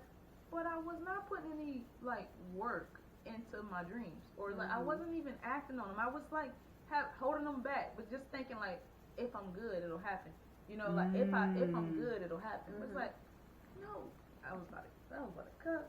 It's like, no, you got to put in some work as well. So it's like it's a lot of stuff that I have been unlearning and learning over and teaching myself, and like I said, healing those areas of myself where I have not necessarily would speak on, or not necessarily would address, you know, openly, because I felt like I had no place to be soft or vulnerable, and I felt like it was weak to show it, you know. And I get that 100%. And what I have learned recently is actually it's not weak, it's strength. It's like you can, there's a strength in being able to be your most honest, vulnerable, like purest like form of you. There's a strength to that, and that's what's missing a lot around in the world with us, because everybody see these things that other people have. Like it's so easy to pick up your phone and to see what everybody else is doing and compare yourself to everybody else or whatever, but it's like you don't know what they went through, you don't know what they're going through, you don't even know if that's real or not. Like you know what I'm saying? But whether it be relationships, parenthood, right, anything, businesses, lifestyle, everything, right? Yeah, that's anything, everything, right? And so when you come into these people, like you see what they doing, right, all on social media, and then you happen to engage with them, or just other people in general, you just happen to engage, but you kind of like holding on to something you don't even know is real, and you're not acting on like what you truly feel based off of like what you've already seen or how you think you'll be perceived, and you know, so that has been something that I have been learning, and I'm not gonna lie, I have been like holed up. I kind of isolated more so recently. I'm trying to step out of that because everything I'm doing involves people, you know, like everything I'm trying to do involves more people, but I had to get quiet. I had to just like stop communicating. I mean, I have, you know, I talk to my friends, thank God for them, because they be helping me get through, you know, giving me like level-headed advice that I really, really need. But outside of my few friends and like my mama and them, like my mama know. outside of that, like I kind of been holed up because it's like I gotta get focused. I gotta heal me. I gotta take care of what's here. Like, you know what I'm saying? First. And I usually walk around like, if I'm not, I don't know if anybody else feel it. My one of my best friends was telling me, she was like, that's that chakra. You get into your chakras now, right? Oh. And it's funny because I know a little bit about them, and I have like a couple books, but I never really sat down and really got into it because I feel like once I do, I'm gonna have to. It's like I'm gonna have to, like, I'm already going deep, but I'm gonna have to reevaluate everything. It's like, am I ready for that? But I peep into them here and there, try to get a lesson or so. But I have this thing. I've been listening to my gut and my intuition a little bit more these days, and it's been keeping me like from making dumb decisions or like rushing. Because I tend to rush. I tend to rush a lot of things just because, like, oh, I want it. I want to do it. I'm gonna be this. I'm gonna do that. I'm gonna try it. You know, and you can't tell me no. It's like, you don't know. I gotta try it. Like, you know. So I have this thing, but if I'm feeling a way and I don't act on it, I usually have dreams. It bothers you too. I usually have dreams of like reasons why I should continue to act on these things, or it's like I will get this gut feeling, and I, not to be like suicidal or anything, like, right, but I'll get so low, and I'll get this feeling. It hurt. I be feeling it like from here in my body. Is she kidding? Is she kidding me? Is she kidding me? No. But it's like I will feel it like all right here, and it'll hurt so bad, and it'll hurt for as long as I don't act on whatever it is that's eating at me, right? And physical manifestation. The moment I just like let go of whatever notions in my head as to why not, or the moment I let go of you don't know how, or all these things, all the doubt and the fear, and I just jump and act, I immediately start to feel better. Like and it's like I don't be wanting to eat. I don't be wanting to talk to someone. I be feeling like I'm being mean sometimes. Like you might just ask me how my day was, but I might have just was like, you know what I'm saying? And that's how I was feeling when I was at a Target job, when I be in there about to cry and stuff, and they trying to come up to me and talk. Like, now I've been communicating with these people for these last couple of months or so. We in here joking, trying to make the time go by fast with these boxes and stuff and whatever. And now this last 3 days, you've been coming up to me, what's up? And I be like, go ahead. Like, I don't want to talk to you. Like, hey, what's up? You know, like, real. Hey, what's up? Real antisocial. And how was your? I don't want to talk about it. Dang, what's wrong with you? Nothing. Don't ask me. Why you? What? Like, you know, just that's me. one thing about you. When you in that mode, you in that mode. Right. But most of the time, I'm feeling like, why am I here? What am I doing? Like, I'd rather be doing anything other than this. Like, what's my Like, it always eat at me, and it sit here, and once it hurt, I don't want to eat, I don't want to talk, I don't want to do nothing, I don't want to, like, and yeah, it's a bad thing, but I don't want to say bad, because with me reflecting and working, doing the work, the hard work that nobody ever tell you about, right? Yeah. That's hard as fuck. Because ain't nobody else doing it, so they can't tell you what the work is like, because they're not doing it for themselves. Make think healing is all butterflies and rainbows growth and unicorns. And the whole time you in the corner like this, like stop. This hurt. I'm tired of this. Yeah. I'm sick. It's a lot. But so in me doing the work, I have learned that when I get that feeling, act on it. Do whatever is like, you know what I'm saying? Like, yeah. That's what you're wanting to do. And that's been helping me a lot. Like I said, not having to work to live has been so helpful, because I've been able to take the time to actually explore. Do what you want. Your passion. Yeah, I want to be like that one day. Yeah, to be honest, I would not encourage people to join the military, but just for the benefit. However, if you could sacrifice and you need help as to how to go about things, sign the lowest contract and reach out to me. I would help you, because that benefit in itself can't, like, I wish it on everybody. I wish everybody did not have to, like, just do something just to survive, Like, I wish you could take your time and figure this out and still be able to live and still be able to eat and take care of your, like, I wish that on everybody, because it's been so impactful for me. Actually, right now, when I go back to the house, I just decided to start, like, tidying up my resume so that I can get back out there, because I kind of miss not working. which is strange.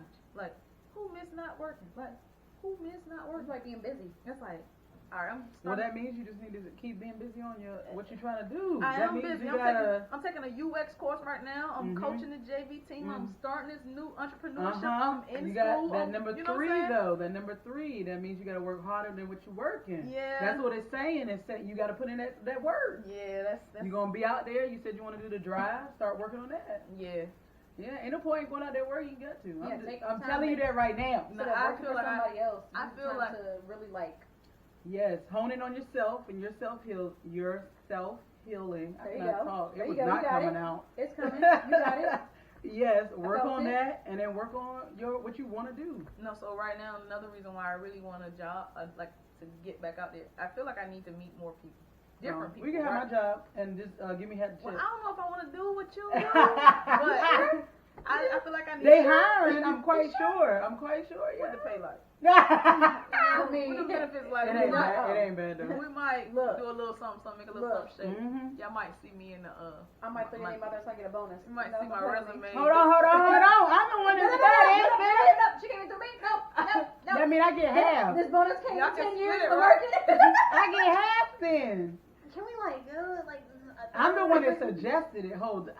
Third, maybe. You know? Can we No, like really. That's trash. 34%? Not 33. I got you 34. Oh That's my crazy. God. That's super crazy. No, I 60 really, 40. 60 40. Yes, 60-40. I pointed first. 60 40. Anyways, go ahead. Continue. no, I was just saying I feel like having a No. job but have me end No. up meeting, It's not. what you mean? It's not going to network in the way that you're thinking. No, not necessarily. Like, but you talk to people now. The person you talking to might not know somebody, but they might know somebody. And I've never been. Let me tell you, I've never been the type to hang out with people at work, right? But I've learned that people sometimes, At you know, work? use your judgment, like use Definitely your that. judgment. But sometimes the connections you meet at work, if y'all do go to the little bar and drink, they might bring somebody who knows some, like, it could land, lead to something possible. Coworkers can be cool, I guess. Sometimes it ain't good, but I'm mature now. Mhm. I'm wiser now. I know You how to have use my discern. I know how to use my better judgment or whatever to make those decisions. But I also feel like mainly number one, that was a reason, but not so much. Really, I feel like I need more funds to fund what I'm trying to do. Facts. So You can always go to the gym. what you mean? I go to the gym. I Go to work the out. gym and you can talk to people at the gym. Oh no! I'm good on that. I'm good on that. I like to get my workout and get out of there. Well, after you're done with the workout, She's in a situation where she's forced to talk to people, so with a job she has to talk Right, to them. right, At the gym, okay. she ain't got to talk to nobody. Oh, At okay. work, we co-workers, so we got to have some type of at least copacetic. there's definitely people I ain't never talked to at work.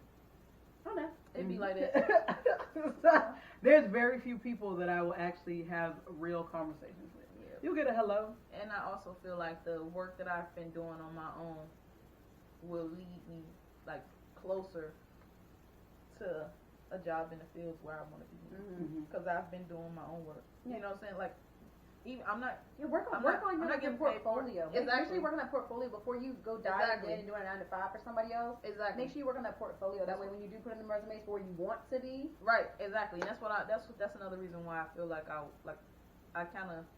I'm not completely ready, but I'm more ready than I was before. And instead of just waiting, I want to do it now because, like I said, no state plan. And she calling y'all out. I thought I was gonna be great. I've heard though. That's what I've heard happened? that so many times. I Plan thought a graduation date They had when me they supposed to thinking graduate. exactly. They had me thinking I was gonna be graduating next year, 2022. It's looking like it's gonna be a 2023 or 2024 I've literally graduation. had. I mean, now granted, like they have my credits. I have the credits. It's just when the classes will be offered. But they're struggling with the professors. Come on now. Wait, what field is this? Like, what area are these classes at? Because if they don't have the class available, they don't give you credit. They give you credit as an elective versus like an equivalent in I'm that doing- field. What? I'm graphic design. That's what I'm going back to school That is for. literally the same area the other person who like literally they push theirs out for like a year And or that's two. the thing. Same issue. And that's same my field. problem. Is like I don't want electives. My electives are covered Exactly. and done. I came back to school to learn graphic design. But they're only trying to give you I'm credit for not it as an trying. elective. I'm not trying to Sound like do you not might core have to classes. switch to school. right. I'm not trying to be in another elective. I heard And- OD. What you trying to? You said you want to stay with HBCUs. Yeah, but I'm probably that's They probably looked at where I'm ODU. gonna, that's and probably ODU where I'm was gonna. better. Yeah, that's probably where I'm gonna be. But I just was trying. Y'all fucking up now. Y'all losing. Y'all losing students and minors. Unfortunately, specifically that. The whole point of me going back to school this time I could have went for a master's in any. You know what I'm saying? Like I went back for another bachelor's because I wanted to get the skills that YouTube has not been giving me. Yeah. And you about to give me a whole bunch of electives where I could have just. Did YouTube? The whole point. I could have just stuck with YouTube. Have you looked into like I think TCC had the person who had the same issue with Norfolk State. They transferred their associates over to Norfolk State, and then that's where their elective stuff kind of got botched up. But they had a pretty decent program at TCC for graphic design that they got a lot from. That's what I'm trying to. I don't know how it would have translated because I'm too far in to be playing with my GI Bill money now. You know what I'm saying? Yeah. Like I ain't got time to really. I need whatever school is gonna be accepting all of my credits and stuff like that. You know what I'm saying? So it's just. It's a hassle, but it's like I'm not. The plan was to come back home for 2 to 3 years, and 3 was max. Like I'm pushing 1 and ready to go. Like I've been here a whole year. I mean, everything gets reworked. You came here with a different plan altogether. Exactly. So everything gets reworked. It's true, right? Exactly. That's nothing that has been. I've been learning. Yeah, exactly. It's like what because every now and again. Now, it took me a while to come to this point, but I have no like bitterness or like resentment or anything as far as my ex and our relationship. Like, and I didn't have no resentment anyways in the beginning. I hated how things ended, you know, like the final straw. I hate that it still eat at me or whatever. But as far as like, you know, sometimes you be missing somebody, you kind of like, you know, like that's done. You know, like I'm past that. I'm past that. But what I have been learning to work on again and to get past is the fact that like I came here with like we had whole plans. That Jane had to get scratched and started off, and it's like so. What I have to remind myself is that I am working from a different game plan now. You know, it's like so. Even though what I said initially. This is what I was. Some things might have to be tweaked and changed because I'm not working out of that, and so that kind of still be like, oh my god, like I can't believe I'm still, you know. But you go through that. We'll talk more because you know as we talk, we have to catch up. We'll talk about that more later, like between off camera. But everyone goes through it, you know. She's gone through situations where she was in a situation with somebody, you know, and it didn't work out. You literally have to always readjust your frame and your lens that you're looking at. It may take a little bit longer than you think. And that's the question. You just have to you have to allow yourself to be upset in those moments. That's what kills you because you don't want to be upset. You want to feel like you've done the work, you're okay, I don't need you. But you have to let yourself be in those moments because if not, you're gonna build up caught in that. Exactly, and that is one of the biggest lessons. I've learned so much, and I reflect. First of all, I've always been a thinker, reflect, you know, but more so recently, I've been quiet in my reflecting, right? And that's different than just thinking back on something and just like, oh, okay. It's different when you sit with it, you analyze it, you try to break it down, you try to understand it. Like, it's different when you take your time with it. And so, like I said, I have been really going through that, and that is one of the biggest things that I had to learn for myself is one, it's okay to have a failed relationship. It's okay to not be where you expected yourself to be when you were 6. Like, it's okay to be in a different position where you expect yourself to be when you was 26. Like, it's, all of these things is okay. And you have to, I'm telling everybody, like, this is my thing. I'm learning to give myself grace. Like, you know, like space and grace, man. Right. Like, I'm learning because one of the biggest things that I had to learn was how to be soft. And when I say that, I don't mean like just push over type or whatever, but what I realize, I've always got that, like, people know me, who really know me, they know, like, my heart's big. I'm a softie. Like, I joke a lot. I will give you the shirt off my back if you need it. I will, you know, go out of my way to help. Almost every fight I've ever been in my life has not been my own fight. Like, I will stand up for somebody. I will, you know, it's always been that way with me. But it take a lot for you to see that of me because it's like, nah. Like, I have to trust you, you know. And what I'm learning is, no, that's you. Just be. Like, you don't have, you can be that and it not be a problem. And the world will weed out who isn't is not deserving of that. Right, exactly. But my whole thing was like, I don't want to be letting nobody like get that close to me. You know, it's like in me not wanting to let people get that close to me, I'm shielding myself. I'm not even being my best self because I'm always thinking of all these things like who gonna try to get over on me, who gonna do this, who gonna do that. And it's just like I'm unhappy living like this. I'm unhappy. So it's just like I learned like I've always used to get called. I used to get called a bitch so much. Not like bitch because clearly we fighting off of that.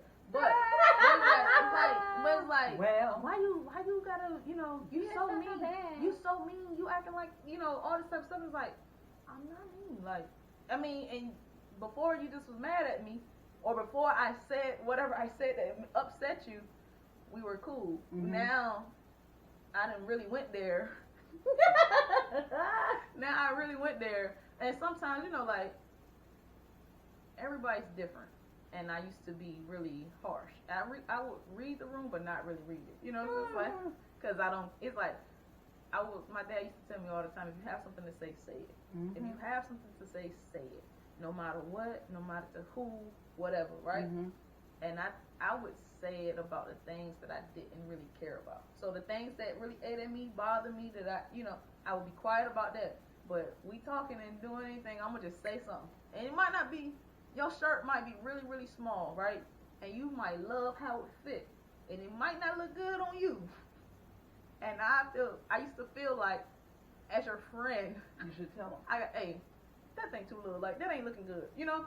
But I didn't just ruin your whole day because you felt good. And you felt like you looked good, you know? And it's like, you know, but... So what are you saying this about? No. I'm not saying it about... You was over there being mean, No, huh? no, I'm not saying it about anybody. I'm just saying, like, that's the type of thing. Like, I would just first thing on my mind all the time. Mm-hmm. And sometimes I'd be dead serious, and sometimes it'd be a joke. But I don't think your a lot father of meant it to say like that. I don't think that's what he Like, did. if her no. You know my daddy. That's exactly how Oh it Lord! But I wasn't. Everything I was taught is not correct. You know. So. Or some people can handle that. And in a way, right? Exactly, because my family's like. They can handle that, right? Because me and my family definitely do that. We kind of tough on each other. Like my uncle, and they used to bother me when I was little. They used to always be like, "You act just like Deshaun." That's my uncle, right? And I'm like, "No, I don't," because I just thought he always played too much. And he's grown, like big grown, like 14 years older than me grown, like, you know. And that was funny. So he's always big grown. So he's always been, you know, not like a younger, you know. But I always felt like he was childish, like, and he's super funny. But I just felt like he was super childish. And even though I'm a child and they're telling me I like him, it used to bother me because it's like, no, I don't. Like, I care. Like, I care. Like, he would do this thing. We would always joke. It never bothered me or my niece because we would always go back and forth with him. But like my cousins, like the boys, they would always be in their feelings and stuff, but he never cared. He would just continue to go at them. Like, now, say we little, you know, you get the little Debbie cakes. And it's the last one or something. He's like, that's my cake or whatever. And you finally get it. You open it up.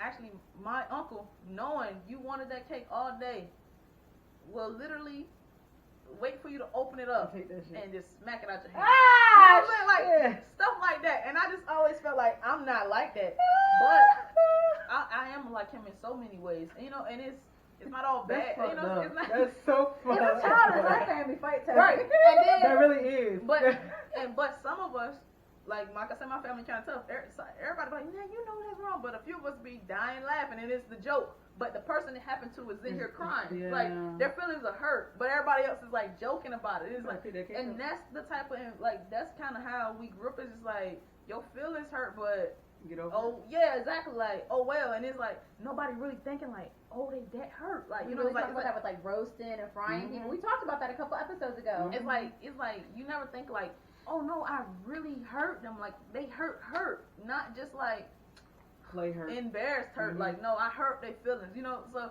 and like I'm gonna take that with me in life later. Right, exactly. Like, I can't wear a shirt too tight because like. And so they wearing 3 X's now. Yes. And they have 1 X. But she done told them the shirt too tight. They're like, fuck it, I ain't never wearing a small ass shirt ever again. But like I said, that's the type of environment I grew up in, and I never thought like anything about that was wrong. It's like, you better toughen up. Like, all of that. You know? And a lot of that was done to us because, yeah, you better toughen up. Nobody gonna be easy on you or soft to you. Like, so it's a reason and it's a point in that, but it's not necessarily all the time. Yeah. You know, and it's not necessary in every situation. And that was my biggest thing. It's just like I was always that whatever on my mind, however I feel, like I'm being honest, so you should respect it. You know, that's how I took it. It's like, and I would expect the exact same thing from you, even if it hurt my feelings, right? Even if it hurt my feelings, I want it back. Damn. Right. I'm thick ass skin. Exactly. I Like, want it. but what I'm learning is it don't have to hurt my. It could be honest, and it don't have to hurt my feelings. And I could be honest, and I don't have to hurt your feelings. Yeah. You know. I think it's also in delivery. I was just about to say delivery is everything, and that's what I have been learning a lot. So how would you change the way that you said the thing about a shirt and the delivery? So instead of say that's a little too small, still a little. Well, one, I'm learning I don't have to comment on everything. Like my opinion is my opinion. I know this, and I have known this, and I've always took it as such. It's just like, well, that's my opinion. I'm just letting you know. Not saying that you have to, right? Yeah. Not saying that you have to take it. I'm just being honest and giving you my opinion. But my opinion is not always warranted. It's not always needed. So the biggest thing I'm learning is to shut up sometimes. Like, and I heard that though. That was something I had to learn too. No, really. I don't always have, like, if I'm upset or if I feel like someone's done something or I feel like you may have said something wrong, I don't have to correct you. I don't have to say something. I don't have to step in. The world will be okay if I don't say anything. Right. Now there are moments where you have to say something. Like it's your responsibility to step in and say something. Like, you know, but as a friend, not all the time. Yeah. Right? You gotta read the room. But that takes a lot, especially especially for someone who have always felt like that. It takes a lot to be like, you know what? This ain't it. This ain't the time. Right. You good. Well, right. Apparently I haven't learned that yet, so maybe I'll figure that out. No, I have. Like just sit with yourself a little bit. I have been. That's something I have definitely been working on. It's like my opinion is not always warranted. It's not always needed. It's not like just because you feel it. Right. And now, mind you, this is not something that I'm just now discovering because I've always felt like opinions. I was taught that from as a young child. It's like people gonna have opinions, but it's like you can listen to it or you don't have to listen to it. Now me, I would listen to it or not listen. I would choose this, and I'm thinking everybody's acting on this. Like, I'm just telling you, and it's like, no, they're actually butthurt about it. They didn't want it. They didn't care. They didn't want it. They didn't ask care. for it. Right. Not at all. They didn't care, and I just hurt their feelings because they took it to heart. They, opposed to just saying, all right, well, I don't care. And I grew up in an environment where it's like, well, you won't, like, you choose to care, you choose not to care. And we be like, okay, well, sometimes your opinion is like, yeah, okay, thanks. And a lot of times it's like, I don't care. Like, I'm gonna still do it. Right. Like, literally, me, my sister, my niece, we be joking about stuff like that sometimes. And like, because my niece is 2 years younger than me, and we'll get on each other quick. Like, you know that don't look good. Why you wear that? But it's like, I don't care. I'm gonna do it anyways, and we'll literally do it anyways. But that's our household. But that's not every household, you know. And it took a lot for me to learn, like, girl, just be quiet. This ain't it. This ain't it. It don't matter. They don't care. Even if they did care, like, this ain't it. You don't even have to say nothing about that at all. So I'm learning to be quiet more. Another thing, right, that I have learned, my family, we hold conversations. We talk a lot. We're talkers. Clearly, I've been here talking forever, right? We talk a lot, and I got more. No, listen. We talk a lot, right? And we have this thing in our house. We talk over each other and keep conversations going. My niece hated it. All these years, she still can't keep up, right? She still can't keep up. So if we start talking, when she talk, we gotta be quiet, because if we start jumping from, I'm talking and telling the story. You chime in and start telling the story. I pause my story. You start telling the story. I pick up where my story left off at, and we just do this, right? And it works. We get it, right? She don't. She be mad. So it's like, why don't y'all shut the fuck up? I'm trying to tell myself. No, so what? For the longest time, we would be doing it, like, unconsciously, just doing it, right? And then she would start trying to tell her story, and they'd be like, we cut her off. Somebody cut me off, go. This and the third. And then she started coming back to her story, and it's like, okay. And then somebody else cut her off, and she's like, And it's like, oh, hold up, let her go. She's mad, you know. So, but we used to do that a lot, and I would do it with other people, right? And I learned one, it's actually really rude. Right? It's actually really rude, and I think nothing of it. If you was to cut me off and start talking right now, I would think nothing of it. But it's just like I've learned to kind of like not do that as much. And it's another thing where it's like if you were telling me something and I could relate, right? I'm listening and I'm waiting to let you know, like, yeah, I went through that exact same thing. I seen it this way, you know, this and the third. And now I just shifted the whole conversation to me. And not, I'm thinking I'm being relatable, right? Just letting you know I understand. But the whole time I just made this about me. Opposed to, so another reason why I'm learning to shut up and just listen. And say, Right, right. And But you fucking hate. And because you say all the damn time. I'm active listening. On literally everything. Active listening. If you hear me say that's crazy, that's why I'm no longer listening. But I'm saying, I'm active listening. I can literally say, I blew my damn toe out. She's gonna say, I'm waiting for you to tell me with what. And how I'm like, I need more than a Bitch, I blew my toe out. Like, she hates when I say Like, stop saying all right, I'll just fucking be silent while you're talking then. You don't hear no more. That's funny too because I say right and like, yeah, I say that I'm agreeing, right, yeah, and then once I start saying that's crazy, I don't know what you just said. Dang, that's crazy. Wow, that's crazy. Wow, and that's crazy. It's a wrap. That is crazy. I don't. Nothing you just said made sense to me. So that's but the whole time you talking, I'm like, right, yep, exactly. I know exactly what you're talking about. I'm listening. Once you get that, that's crazy. I'm lost. I don't know what you said, and you might as well stop because that I get it. So means I'm active. Right. That's crazy means you might want to check it. What I just say. Right. That's when you want to hit me with what I just say. And then I hate that because it's like, what did you say? Like, and I'll be honest, I'm like, I'm sorry, I wasn't even. I don't know. I'll be honest with it though. Yep. I don't hide it from you. I'll let you know. Yep. See, and I said yep like 3 times, but I'm agreeing, right?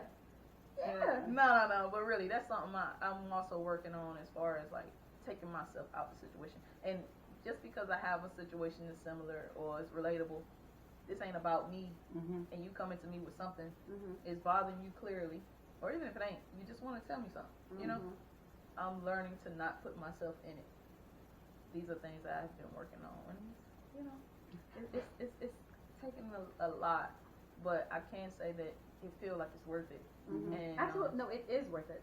And I feel like the relationships that I currently have in my life, I feel like I'm more I mean, like, I ain't calling everybody every day to check on them. I'm not. It's not a requirement. I think that's another thing that we have to like understand and reevaluate. It is a requirement. I'm not. You don't have to. I'm not always hanging out with y'all or what, you know what I'm saying? But when I do, I feel with me learning to not put myself in this conversation, with me learning to just listen, with me learning to, you know, not always be so snappy and like I feel like I'm more present in the relationships. Like I hear what you're saying more, and I'm not taking. Another thing I've struggled with, I feel like I have to put it out there. Another thing I've struggled with, like I said, I've always kind of been like protective ever since I was little. Like I'm looking out for my niece and my cousins. Like I got their back, whatever. Like my mom, I wanna like that's my homie. I got her back. My sister, like all these people, like I'm protect them. I'm gonna defend them all the time, right? But when they have issues or problems, my whole thing is to like try to fix stuff for them or to solve their problems. Being a fixer, that's a problem. And I feel, yeah, it really is stressful. And I had a conversation with my mom about it probably a few months back. It's just like there was this, it's like it was an expectation. Like it was never said. It was, and I don't think they intentionally did it. But I felt like I had like to maintain a certain level of like, I don't even know what to call it, but like a dominance or like a presence or no, I just feel like I I feel like I never got I never had the opportunity to fail. Like, I mean, when I was talking to my mom about it, she kind of was upset because she didn't even know I had felt this way, right? But it was just based off of the way, like, all of your risks are calculated, though. Everything you do is calculated. You don't take a risk without understanding that you have the potential to succeed. So that's why you don't have the ability to fail. Well, listen, nowadays I take plenty of risks, right? Now, but it took me a long time to get there. But that's because I never felt like I had the space to fail. Like, it's like, if I did, I would be a disappointment. If I wasn't there when they needed me, then I would hurt them. Like, you know, and so that was my thing. And it's like, I'm not even equipped to handle this. Like, I'm not even, you know, but they didn't know, I guess that's how it was going. That's what I always felt. And so it's like, you talking to me, you venting. And now I'm trying to give advice or help as much as I can, but I feel like I've just taken on your problem. Like, you know, and so that was the thing. And in me learning to shut up, learning to just be there and listen and whatever, I feel more relieved and present in the relationships that I do have because I'm not taking on their problems. I'm letting them come to me. We're you know, if they want to discuss, we discuss, and if they just need an ear, I'm here or whatever. But I'm not adding extra stress to myself because I'm just listening. I'm just there. I'm not taking it on as my thing to solve. And when I am having conversations, when it's my turn, I'm not putting my stuff on them. I'm not looking for them to help me. I'm not looking for them to solve. I'm just looking for them to be there. You know? A listening ear. Exactly. Or if I do need them to be there or step up or solve, I'm letting them know I need help. You know? So it make me feel like my relationships are more meaningful now. You know? And you probably have like more of an open communication. Yeah. So I could say those are the things that has helped me grow. And to be honest, I probably would have never, if it wasn't for my last relationship, I probably would have never had that time to just sit there and do that. So even though it ended bad and I'm ready to sign my papers, you heard. I mean, you heard. That was assholish, right? I didn't, no disrespect or anything like that. What I'm saying, the whole point of, see, I have those moments, right? I have those moments. It's above me now. No, the whole point and what I was trying to make, besides the asshole comment, is that it wasn't all for nothing, right? I'm better. I'm better because of it. Yeah. If it wasn't for that, it's and a lot of the things, the perspective that you take out of it, and a lot of the things that I had went through around the time, I don't think I would have sat down to reflect on that. I don't think I would have like tried to figure that out. So, yeah, I apologize. That was real asshole. That's growth. You realized the moment. Look at that. And you took accountability.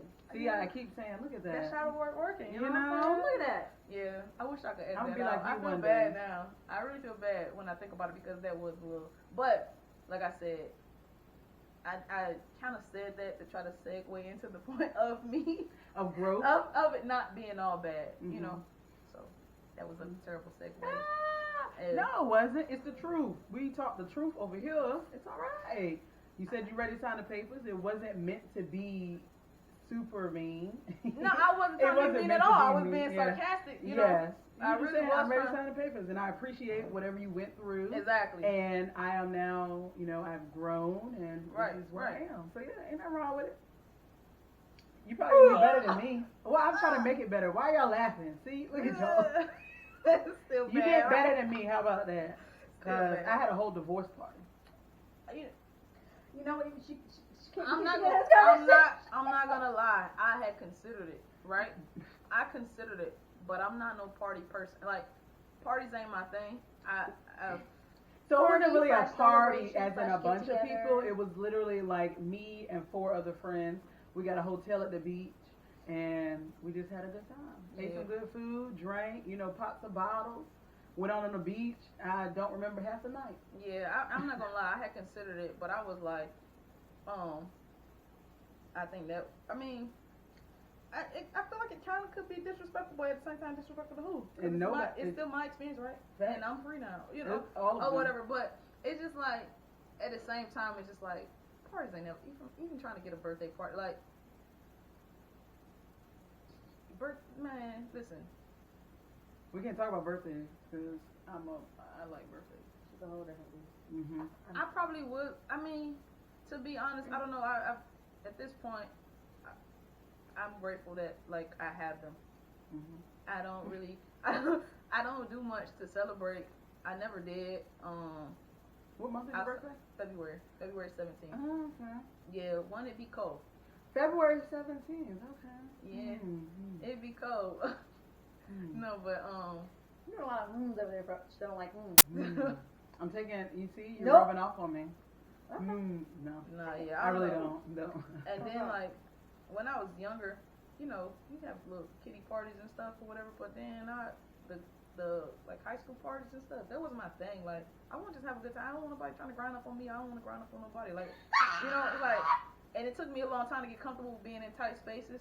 That's why it took me a long time to be like out and enjoying parties and stuff because I that bumping. Oh my god, like, you in my space, man. and that used to bother me so bad. And then I used to be so afraid when I was younger to drink or to like try to smoke. First of all, I tried to smoke a couple times.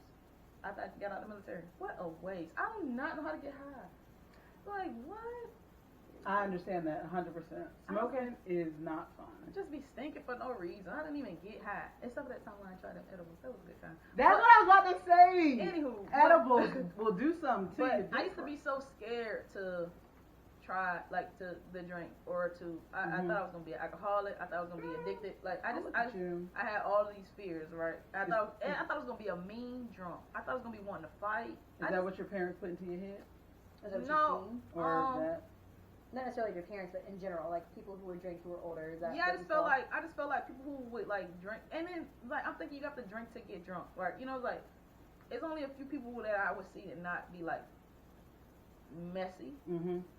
I mean, it's not like I've seen this all the time, but I just felt like people were messy. Saw enough to make it make me not want to do it, right? Mhm. And I don't want to be messy. I don't want to be mean. Mhm. And I felt like I was gonna be that just based off of like what I you saw. Mhm. And I definitely was like, I was like, if I smoke weed, I'm probably gonna try crack. Like I just felt like that's what Dare did. Like I just thought that was Dare. I thought I was gonna just jump from like one to the other and then just be out here stronger. And I was so crack is wet. That is cheap. I make sure my mother ever smoke crack. Crack is what? Like I was just thought I was gonna be that person, and I was so scared, so I would never try it, right? Mhm. Never. And then, when I got to college, it's funny. I took my first drink like 2 weeks before my birthday. The first drink I ever had. Well, that's a lie. My daddy got me drunk when I was like 3. I don't remember. Anyways. You've heard the story though. Yeah, I heard the story. But the first time I remember taking a drink, it was like 2 weeks before my birthday, and I was going to my 21st. I was 20. It was like 2 weeks before my 21st birthday, and I was actually hanging out at a Super Bowl party celebrating another one of my homegirls' birthday. Mhm. Her birthday was the same day as the Super Bowl party, so we was there celebrating. And everybody was like, "Let's take a shot," and I was like, "Nah." And then no peer pressure or nothing, right? They was like, "Okay." And then as they was pouring, I was like, "Yeah, I'll do it. I'm gonna be 21 next. Like, I'm gonna be 21." So I just took a shot, and that was it. And I was like, "Oh, this is not bad. Like, I'm chill. Like, I don't feel woozy. I don't feel like I'm about to start. No, nothing. If you kept drinking, it might be different. No. So I felt. I was like, okay. Especially before that shadow work. Right. I was like, okay, that's cool, right? And so then, when my 21st birthday came, I actually came home and went out like with my mom and my family. Like went out with my family. My mom, my sister, and her fiance. Well, he was her boyfriend then, but her fiance now. We all went to a restaurant, and it was like, you gotta take a drink, man. You 21 now, and I was like, well, yeah, I did take one, And so I had a little drink, and I was like, it's not what I expect. Like I just thought, one drink? What I just thought I was gonna be the rowdiest, sloppiest person. You're turn into the Hulk ASAP. Right. Now, mind you, that happened, but I still wasn't like no drink. I'm not no drinker now. Like it's like okay, that was like me either. I hadn't had no drink in a long time after, and then look at her face. Look at her face. I don't believe it. I don't believe it. Shit that don't make no sense. They just say it up randomly. You know they're lying. It sounded like it went well. No, so I was about it didn't even look. It didn't come It out didn't right. fit. It didn't. Right, nothing about My it was bad. right. Okay, just my bad. Yeah, and so I over time I just realized like this ain't that. Like you could take the drink. Like you know you're responsible, and so You don't have to be golden child 24/7. You do not have to be epitome of like the best child ever all the time. no, that ain't had nothing to do with it. I just ain't want to be no mean drunk. I didn't want to be out here trying to fight all the time. I didn't want to be out here starring stuff because I'm drunk. You know, because I thought that's what it was. Like I was like, and you know, so that was my thing. It ain't had nothing to do with me trying to be perfect or none of these type of things. But then what I had realized is a couple of times around the time I developed the name Cooch and I had started going out a little bit more, I felt more comfortable if I did take the drink or something. I was more relaxed because before then, I really wasn't comfortable. Like it felt like, yeah, I'm here, but I don't understand why you bumping into me. Like get away from me. Like you don't gotta be that close. But then it's like, hold Did up, you feel the like whole club packed. alter ego of Cooch like helped you at all? Not at all. I mean, it's just a name. Like it was not. It really ain't no alter ego. It's just a joke. Like it really was a joke. And now, like I said, I use it more so for like artistic type of thing. But it came about as a joke. But before I got the name Cooch, though, I did get messed up a couple times because I had started to just have a drink here and have a drink there, and I thought like, oh, this was it, and not like I'm not gonna be like. I guess this is what it feel like to be drunk. And then a couple times, I had went out with my teammates at the time, and like a couple of drinks had got me drunk, and then we would be like taking shots and stuff too. And it's like, you need water. It's like, I'm good, because like you know I don't feel it yet. And then all of a sudden, it's like a punch, and it's like, oh my God, what? Why is it spinning in here? You know, like it's hot. I need it, and I always like. I was like, it's hot. I'm trying to take off my shirt in the middle of the bar or the club. It's hot, and I'm a sleepy drunk. So now I need to sit down, and they like, no, stand up, get you some water. And I'm this water. I don't want this. Give me another drink. It's like, you don't need another drink. You drunk. You know, like you need to calm down. I'm good. But the whole time everything looked like this, and I don't know who just told me. I don't, you know, and so.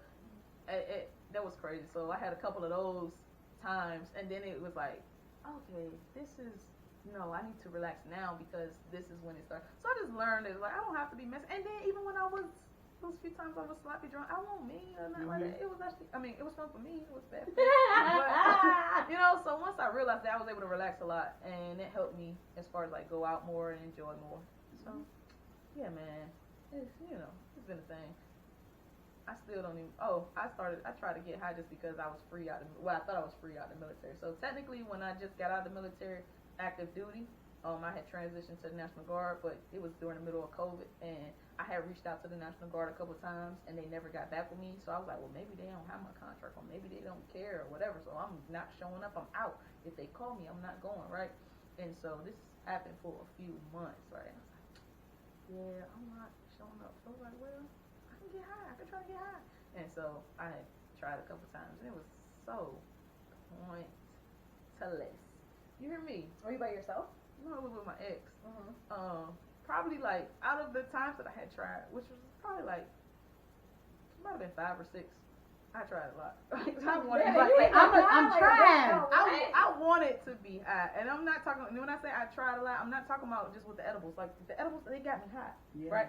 But the actual weed, like trying to smoke it, like I don't know. Someone would say you were doing it wrong. Exactly, I got told that a lot. It's like you're not even in here. But one time, well maybe twice, I might have actually got high like once or twice. But I just felt like it took so many tries. It's like this is pointless. And then so it happened this time, but this time I don't do nothing. This ain't doing nothing. I got a headache. Like like this not helping me.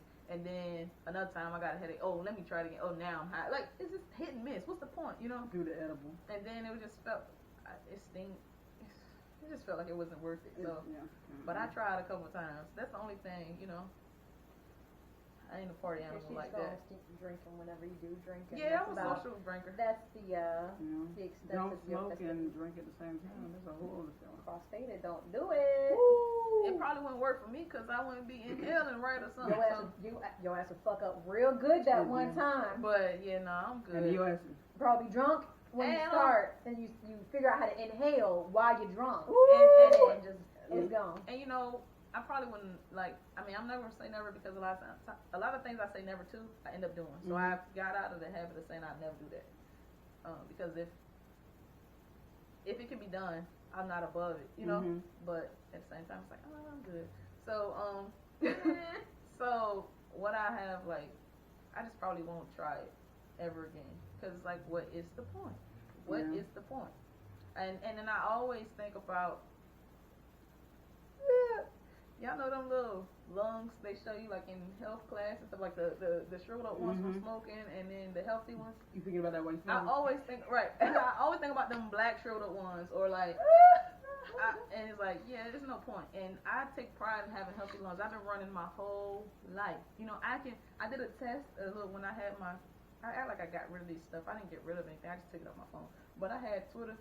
Actually, I just tweeted yesterday. I just decided to take the stuff off my phone yesterday. It's okay. But they had like this little test going around maybe like a month or so ago. It was like what healthy lungs is. And I feel like it was BS because I think I held my breath way longer than I was like, I know my lungs healthy. Like this ain't it. But I literally was able to do it. I almost passed out trying to reach the goal, but I reached the goal. It was like a minute or something, or just absolutely like, not. just, you know. And I did that, but good for you. By the time it was over, I was like, oh my god, I'm tapping the phone, getting lightheaded and everything. But I did it on some nerdy stuff, right? I did it. I think that's a I don't know. That doesn't sound right. My lungs are the healthiest. Why would Go ahead, try it. Why would I? Why would I do this? So I think about that a lot too. So that's probably another reason why I'll never smoke. No. I'm always afraid they won't pay out my life insurance. So. Oh my god! You told them you're not a smoker, so don't start fucking smoking. When the autopsy come back, they see them lungs. Yeah. Denied.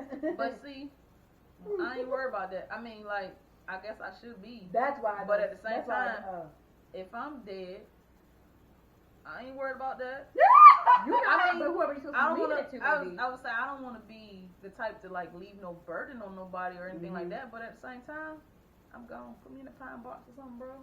Just all of that. You know what I'm saying? Like, I don't want to be a funeral. I'm good on it. It ain't gotta be nothing fancy.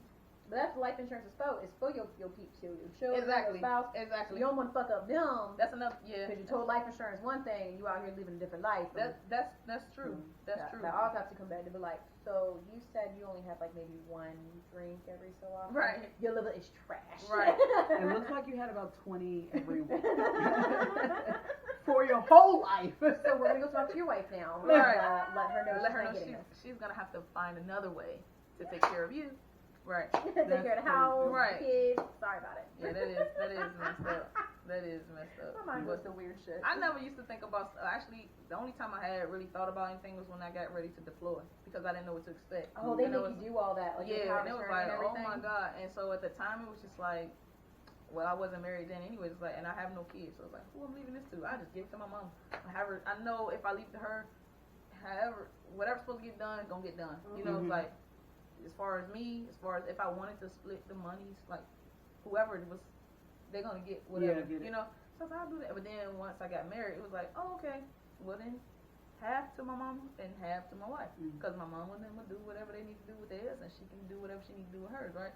And then, and it was like we had talked about kids, but it was like in my mind, I don't want to bring. I like kids. I'm actually good with kids, which is strange. Like, it's the strangest thing. It's like, because for the longest time I did not like kids. I used to be a little kid saying I was never going to have kids because kids are bad. As a little kid, you know? And then I was like scared to hold them because I think I'm going to drop, you know, all this type of stuff. And then as I got older, it's like, oh no, I love holding them. Come here, like, give me that baby. Or it's like, oh no, I love talking to this little kid. Like, you know, so, and they always took to me. And it was like, well, actually, I like them more than I like a lot of y'all. Like, so I'm good with kids or whatever, but I just could never see myself being a parent because one, I didn't feel like I would want to sacrifice. Ooh, yes, Save that, because no one wants to hear me when I say my womb is closed. I'm selfish. I didn't feel I'm like, not selfless enough to have a child. my mom used to tell me that when I was little all the time. It was like, you would never have a kid anyways, you're too selfish. And I'm like, what? And it used to hurt my feelings because I shared everything I had. I love Yeah, it. I love my nieces and nephews. All you had to do was ask me for something and I was like, I would share. My niece, it was a joke. Like, she was so greedy. And they would always tell her, don't eat all her stuff, or like save your snacks and this and the third. Or I would always get something, she would always ask, could she have something? And I would always say yes. Anytime she had something I wanted something, she would always tell me no. And I would be like, dang, like, and then my mama was like, stop sharing your stuff with her, she'll get it. And I was like, yeah, cause next time I ain't giving you this and this and the third. And she would look at me and say, can I have some? And I'd be like, no. And she would like, and just sit looking like that for a little bit. And I'm like, here, but don't ever ask, like, I'm not doing it again. Like, next time you have something and I want something, you don't show me, I'm never, and it would happen every time. And they would like my mother would laugh about it or whatever, but I would be so butthurt that I didn't share with her, So I always shared. So when my mom used to tell me that, like, I was too selfish to have a kid, like, I was like, what do you mean? I never understood it. But as I got older, I did. It's like, I choose me a lot, and I don't think I would want to not choose me because and then if I have a kid, I have to. Well, first of all, I have to plan it. Ain't no unexpected nothing happen around with me. You know what I'm saying? It's like that's real though. We would have to plan it. That's so real. It's like I have to think about it, put the finances together, figure it out where it's coming from. Exactly. I have to agree to have you be here before you get here, versus figuring out along the way. I don't know. I don't want to bring you here and not be able to take care of you. Mm-hmm. I don't want to bring you here and then be resentful towards you because I had to sacrifice the things that I wanted to just so I could take care of you. Like, and it's like, I don't know what we'll eat anymore. It's like, and so it's like, I don't know. But then, like I said, me and my wife had discussed it a couple of times because it's like, well, which was funny because like, we agreed to not have kids. And then she ended up having a young niece, and I got a little cousin. Oh my God, I got two little cousins, a 9-year-old and a 4-year-old, and they just the coolest little things. But the 4-year-old, man, she's something else. She really be teaching me lessons. Like, she came down here, they moved to Philadelphia. She came down here for a month and had to share my room and all this stuff. Oh, is that the one you were posting? You had all over the place with you? Yes. And I'm telling you, but with her, I had learned so much about life. And I feel like my life sped up just having her around. As far as, like, the lessons, like you think you know stuff, but you don't know nothing. You know, put you on game real quick. And like I said, we had once the kids we wasn't like hanging out with them, babysitting them, type of stuff or whatever. But once my ex had got like her little niece and started to get comfortable with having her around, and then once like she would see me with my little cousin or see me with her, and it's like, well, we could be parents. We would be great parents. Like, what do you think? He was like, well, we're not in a position to bring no kids into the world now, so maybe we could reconsider. And then, I really start to think like, I could be a parent. Like, I think I could do this. I think I would want to do this. And so now I'm at this, it's like I want to have kids. I want to build something and like be able to share it. But at the same time, I'm a little nervous because naturally, even though I'm trying to work on not being so like feeling like I have to defend or protect, like that's part of me naturally, right? Not being able, being able to protect that kid all the time, not being able to like be there for them all the time. Like I think that'll bother me. I think if I did decide to have one and I can't necessarily provide for them in the ways that I want, because even if I'm able to, everything's playing out and it's like, yes, oh, A-okay, I'm a millionaire today, I could probably lose tomorrow. It's like, things happen. And so if I was to bring that kid into this world, and these are all possibilities, but this is all what kind of keep me like, I don't know. It's like, I don't want them to not have what they need. I don't want them to go without. I don't want, whatever it is they want to put their mind to, if it's something that costs, I want to be able to pay for it. Like, I want to be able to take them places. I want to be able to do all these type of things. I don't know. So I know now I'm not in a position to do it, but I have considered it. And then it's like, when I consider it, it's just like, I don't know, hit and miss. Like some days I'm all for it, and some days it's like no. They said we supposed to not have any water on the planet in like 2054. That kid would only be like depending on when I go about this, that kid will probably be in their teens or early 20s and about to die because they ain't got no water. Like, and I done brought them here. They didn't ask for this. They didn't. You is going all the way. No, I'm telling you, I think of these things. No, it's fine. I think of these things. It's like, I mean, if we run out of water, at least I got to live a little bit. I can, you know, I don't want to go out like that, but all right, I don't want no young person. I brought them here and made them have to go through. You know, I think about stuff like that. It's a little. It's so basically. Oh, baby. I say all that to say this.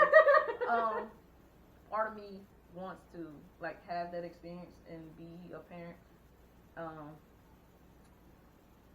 I feel like some days I feel like it's a strong yes, and a lot of days I feel like it's a strong no. As of right now in this moment in my life, I know it's a strong no because I can't take care of them in the way that I would want to, you know. And but once I get there, because it's gonna happen, everything I'm desirable of or wanting is gonna come to me. So once I get there, things may change. You know, it's probably gonna be a strong yes. That's what they'll be. And I may act on it then because I'll be in a better position to consider that.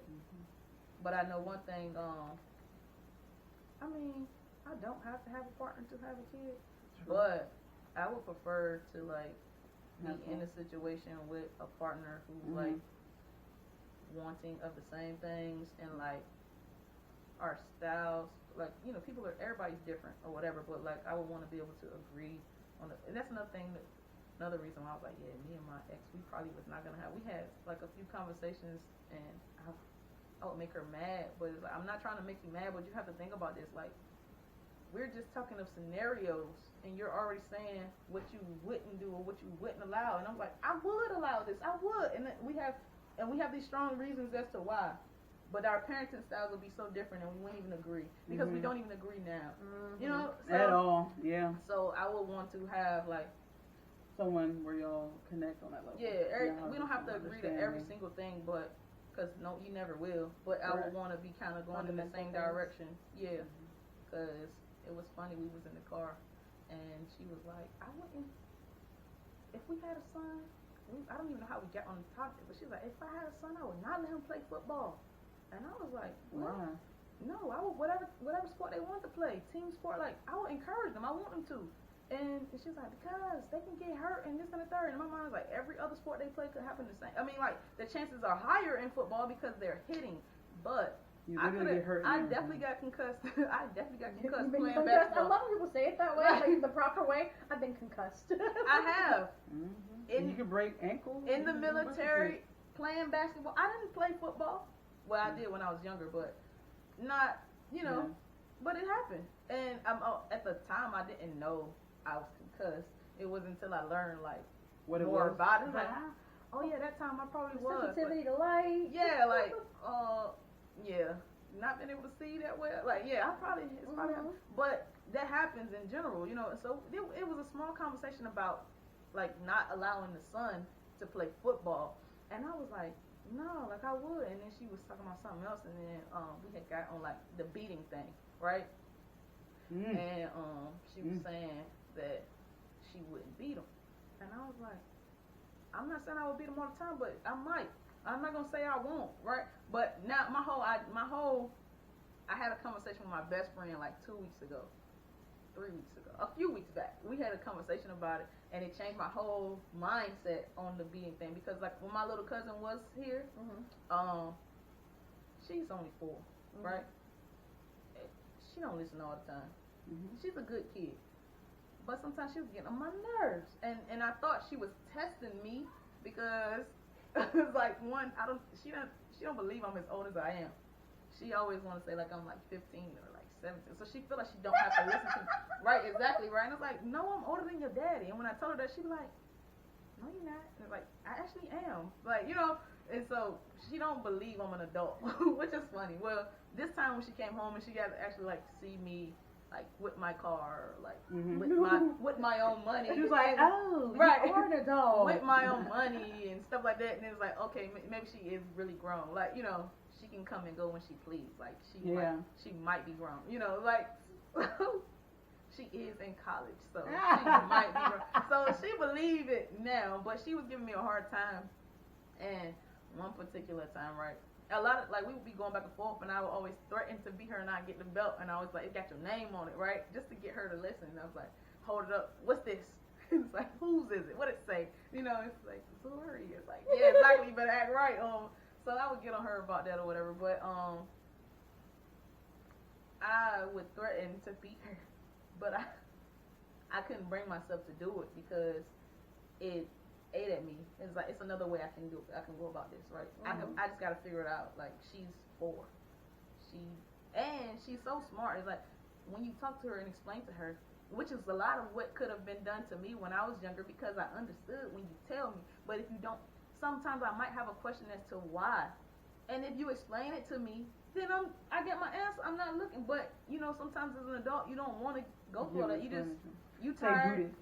Right, you tired, you don't want that, you know. And so, but I realized in talking to her and trying to discipline her that I could have went about, well, I was trying to go about things in a different way anyways, because, you know, you just learn and you grow. Mm-hmm.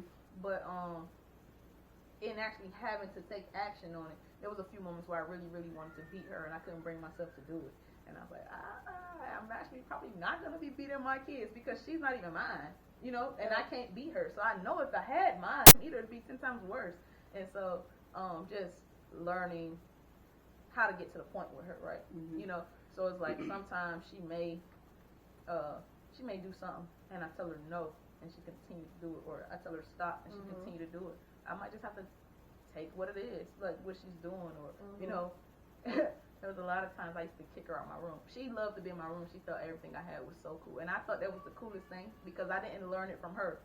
She was talking to my sister, I guess, and was just saying like, Asia's cool, and she was telling my mom like I had cool stuff, and you know, I'm like, oh, she likes me. But she ain't gonna never tell you now. Right. Well, that's fine. I don't need it. But it just was funny because I didn't know she was paying attention to me like that, you know, and it made me proud in a way of like the things that I was doing. Like, I'm jumping all over the place, but like I said, I got my camera recently, and I've been taking more pictures, and I wanted to take pictures of her, and she agreed. So we go outside, I'm trying to take pictures and get her to pose, right? And she doing whatever. She's like, not listening to me and don't care. And it's like, you agreed to do this. Like, I'm about to, like, you know, so I'm frustrated. My mama had to be like, sorry, let her take them pictures. You said, you know, and then she listened because she heard her and Gail, like, they like this. They thick as thieves, you know. So she listened. I'm like, yeah, she testing me, you know. She don't. So I was just annoyed, right? But I ended up taking pictures of her, and I had her pose certain ways, and then she just asked me to use my camera. Like, we was in the room, and I was like, I would always tell her no, or sometimes I would let her do it, but I'm holding it because it's like, girl, if you drop this, like, yeah. So I'm helping her or whatever. But this particular, she wanted to do it on her own, which I get. When I was little, I wanted to do everything on my own too. I felt like I could, and I don't want to always tell her no, because it used to bother me. You know, it's like, no, you too little, or you can't. So I make it a point to not do that to her, and but I was like, I don't know about my camera. So I came up with an idea as to how she could do it. And I explained to her why she had to be careful and how to hold it and, you know, all this type of stuff. And she's like, okay. And just seeing her do it, right, she immediately started to ask me to do the poses I had her do. And I was like, she paying attention to me. Like, she listened to me. And so that's kind of cool. And it make me want to. Kids are so rewarding. Yeah, it's like, man, this is cool. I could do this all the time. I could do this all the time. And Me as a mom. but then it's those moments where you have to discipline her, right? And you can't be. I can't be too mad because she's only 4. Like, you know. But at the same time, it's just like, come on now, you got to work with me. You got to give me something. One particular night, we all talk, right? I've been here for about 2 hours just talking, right? My family is a family of talkers. You get ready to go to bed, everybody's like, good night, I love you, this and third, right? She got a little air mattress. First of all, she want to be on my bed, but it's like, no, that's your bed, this is my bed, right? she got a little air mattress down there, and she always trying to get in my bed. It's like, no, get on your bed. It's like, okay, cool. But then she's not ready to go to sleep. But it's like, girl, it's 2 o'clock in the morning. You going to sleep. You should have been asleep a long time ago. We kept, she's little and cute and just, you want to give in to her all the time. She beg and say please. It's like, okay, just a little bit longer and a little bit longer turned into like 2 more hours. It's like, and then, but she still got all the energy in the world. No, I didn't go to sleep. I'm tired. I can't even listen to you right now because my eyes are crossed. I don't hear what you're saying. I'm tired. And she want to run around. Like, you know, just do the most. But she would do this. She would be like, can I go tell Gavin I love her? You did it already. Can I go do this? Can you read me a book? Can you do this? Like, oh, Lord. It's like, hold up now. No, partner. We ain't doing this. Go to bed, right? And so one particular night, we just going back and forth, and I keep telling her, like, Zuri, be quiet. Zuri, be quiet. And she's like, not being quiet. She keep getting up to go use the bathroom. Now, mind you, she funny. She be in there, she be in the bathroom singing with the door wide open, like, and then it's like, so you know if she's using it or she's just in there. She want to play in the water and stuff. Like, a lot of times she don't have to use it. She just like to be in it. And so she said she gotta go use the bathroom. I'm like, all right, here we go. She go in there, leave the door wide open, sit on the stool, don't use it, just in there, and then get out. What? Playing in the water for a little while. Come out, and instead of coming back in the room to go to bed, she go in the room. My mom taught her for a little bit. My mom was like, what you doing here? Go back in there. You know? So she come back in there, and then she's still trying to talk. And I was like, Zuri, go to bed. And so I'm telling her, like, we not doing this. Like, I'm gonna beat you. Just don't got your name, all that type of stuff. And she just won't be. She be quiet for like 5 minutes. Then you hear a little song, and then it's gonna get louder. Or then she got a question, and it's like, I'm about to put this little air mattress on the porch. Like, you know, like I'm about to put this little air mattress on the porch. She won't be quiet. And so that happened one night. And then the next night, I was like, look, we not going through none of that. The same stuff we went through last night, like, we not doing that. I need you to listen to me. This is why, go through. And she's like, okay. But here she go. Same thing, right? And I got so frustrated. And I snapped on her, right? And I was like, I'm getting tired of having to tell you the same thing. Like, I know you only 4, but you smart. You understand what I'm telling you. You listen to me and follow directions, right? I'm just explaining to her, but I'm snapping, like really snapping. And I said, don't say nothing else. If you say anything else, I'm getting the belt, I'm beating you, and I mean it. Like, right? Tough. And I'm like, I hate to do it, but I'm going to have to beat her in here if she try me, right? Yeah. She tried. We already said our little good nights and I love yous, right? Hit the light switch. The girl say, good night, I love you. And I say, boom, hit that. Didn't I tell you don't say nothing else? Because I had already told her 3 times that we already said our good nights and our love yous. We don't have to say this no more, right? So I just, boom, flip the light back on and I'm snapping. I got the belt and I'm talking to her with it like this. But I could see that, one, she was scared of me. Like, I scared her. And I was like, oh. So I was like, well, I don't have to beat her because she's scared, so she ain't gonna listen. But I felt like a bully, and I felt bad because I don't want her to be scared of me. I just want her to listen, right? So I still didn't beat her because it's like I just frightened her, like not what I was trying to achieve, right? And so I put the belt up, or whatever, and she didn't say anything. She just laid there, and I laid there. Now I'm not even sleeping no more. I'm woke up, like up, and I woke yourself up, right, and.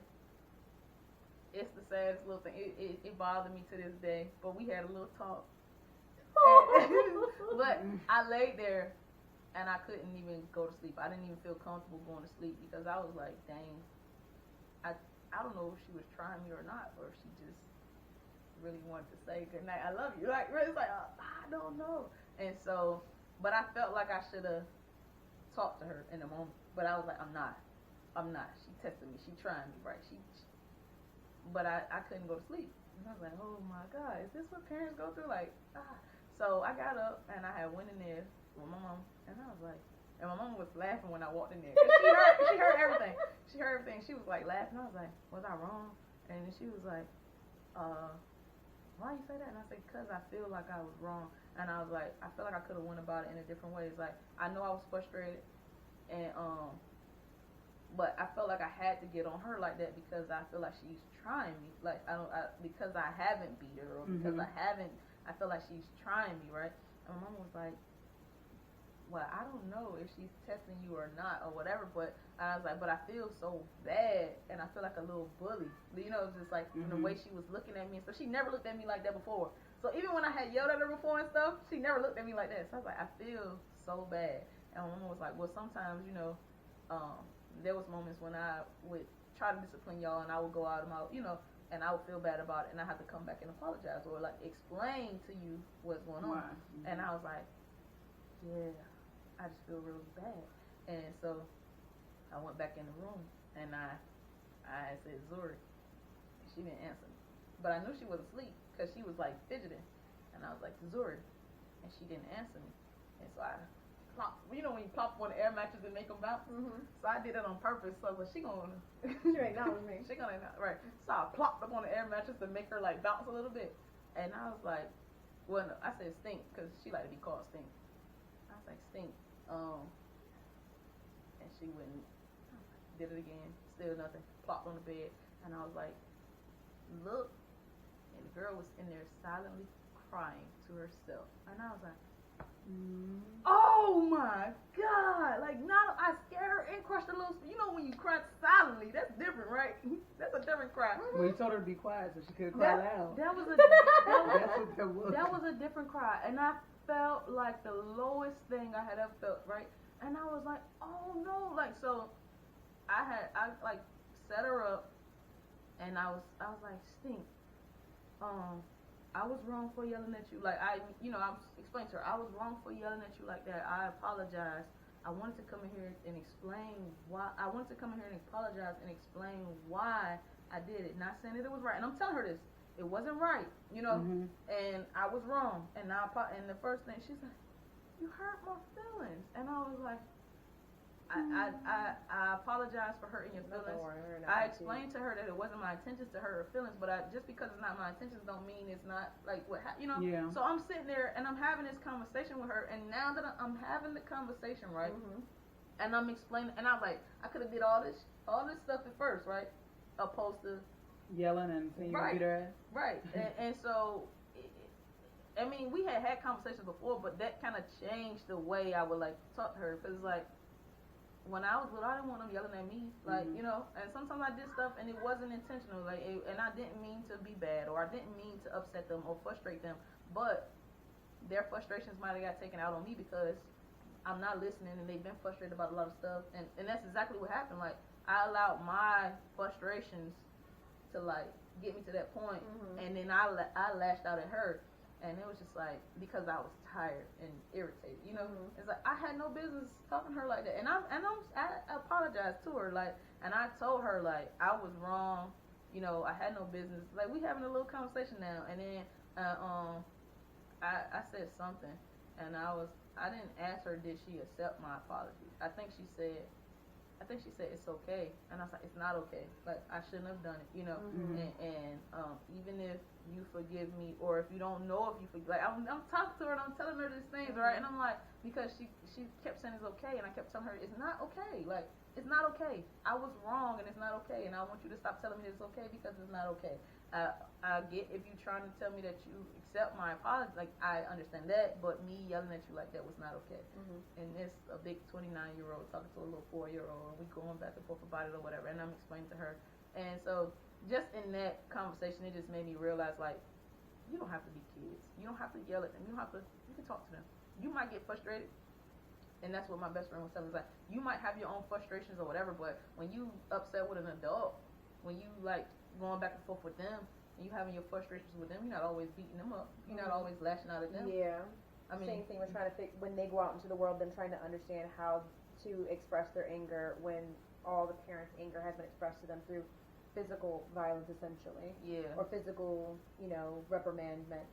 So, I mean, that's another thing. When the children get older, how are they supposed to express their anger when that's how anger was always expressed to them? Yeah.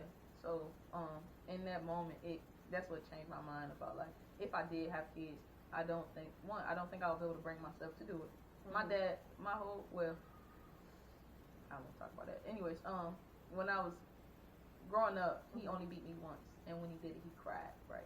And I thought I was mad at him. He beat me. First of all, it was his fault. He shouldn't have. We was going to a cookout, right? I had new clothes. my mama told him to have me ready when she came home from work.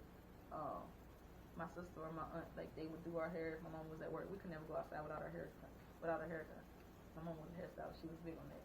So my hair was already done. I wanted to put on my new clothes. First, my daddy was saying no, because he's like, you gonna mess them up. And then I was like, I won't, I promise. I'm gonna, you know. And I'm out there being careful. It's the middle of the summer though, and somebody come out there with a water gun. And now and I got hit with a water gun.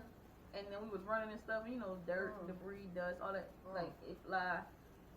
After I seen the dirt, I might have started, like, spilled a little bit of frozen cup juice on me. You know, so I might have spilled a little bit. But I was scared to go back to the house because I was like, he gonna be mad at me, you know, and I don't know what we're gonna do. So I waited till it got closer to the time, or like closer to the time where I thought my mom was gonna come home. Then I went home, and my hair was messed up, and my clothes. But I'm thinking if I wait, like, they won't have time to fuss. We just leave and go, right? But it's like, if I probably would have went back, I probably could have got fixed up, put on some other clothes or whatever, because I had got 2 new outfits, so I could have swapped, you know, whatever. And my mama wouldn't have known until we came back that the other one was missing. So it probably could have worked around. But my little mind was telling me to just wait it out and just he won't have time to be mad at person. So I get in the house and he's like, oh, your mama gonna be mad at me. She gonna be cussing me out, this and the third. And so now he's mad because they're gonna be, and she told him not to let me do it, but he did it thinking he could trust, you know, my little self, whatever. And he was saying something, and I said something smart back, and he beat me. And I had to take a bath and all this type of stuff. But when I was taking my bath, I heard him in the living room crying, and I felt so proud because I was like, that's what you get. You shouldn't have beat me. You know, like, it was your fault. Even though I did beg you to put it on, you still let me do it. Like, so I still felt like he was wrong. And then it's like after that, he never beat me. Like, I never had another beat. And so it's like, I probably won't have that in me. If I beat a child, beat my kid or any other kid, I probably would cry too. Like, just not in me. So it's like, I don't have, you don't have to though. Like, you really could have a conversation. And a lot of the beatings that I had got when I was younger, not saying I was like beat a whole lot, but I was definitely beat.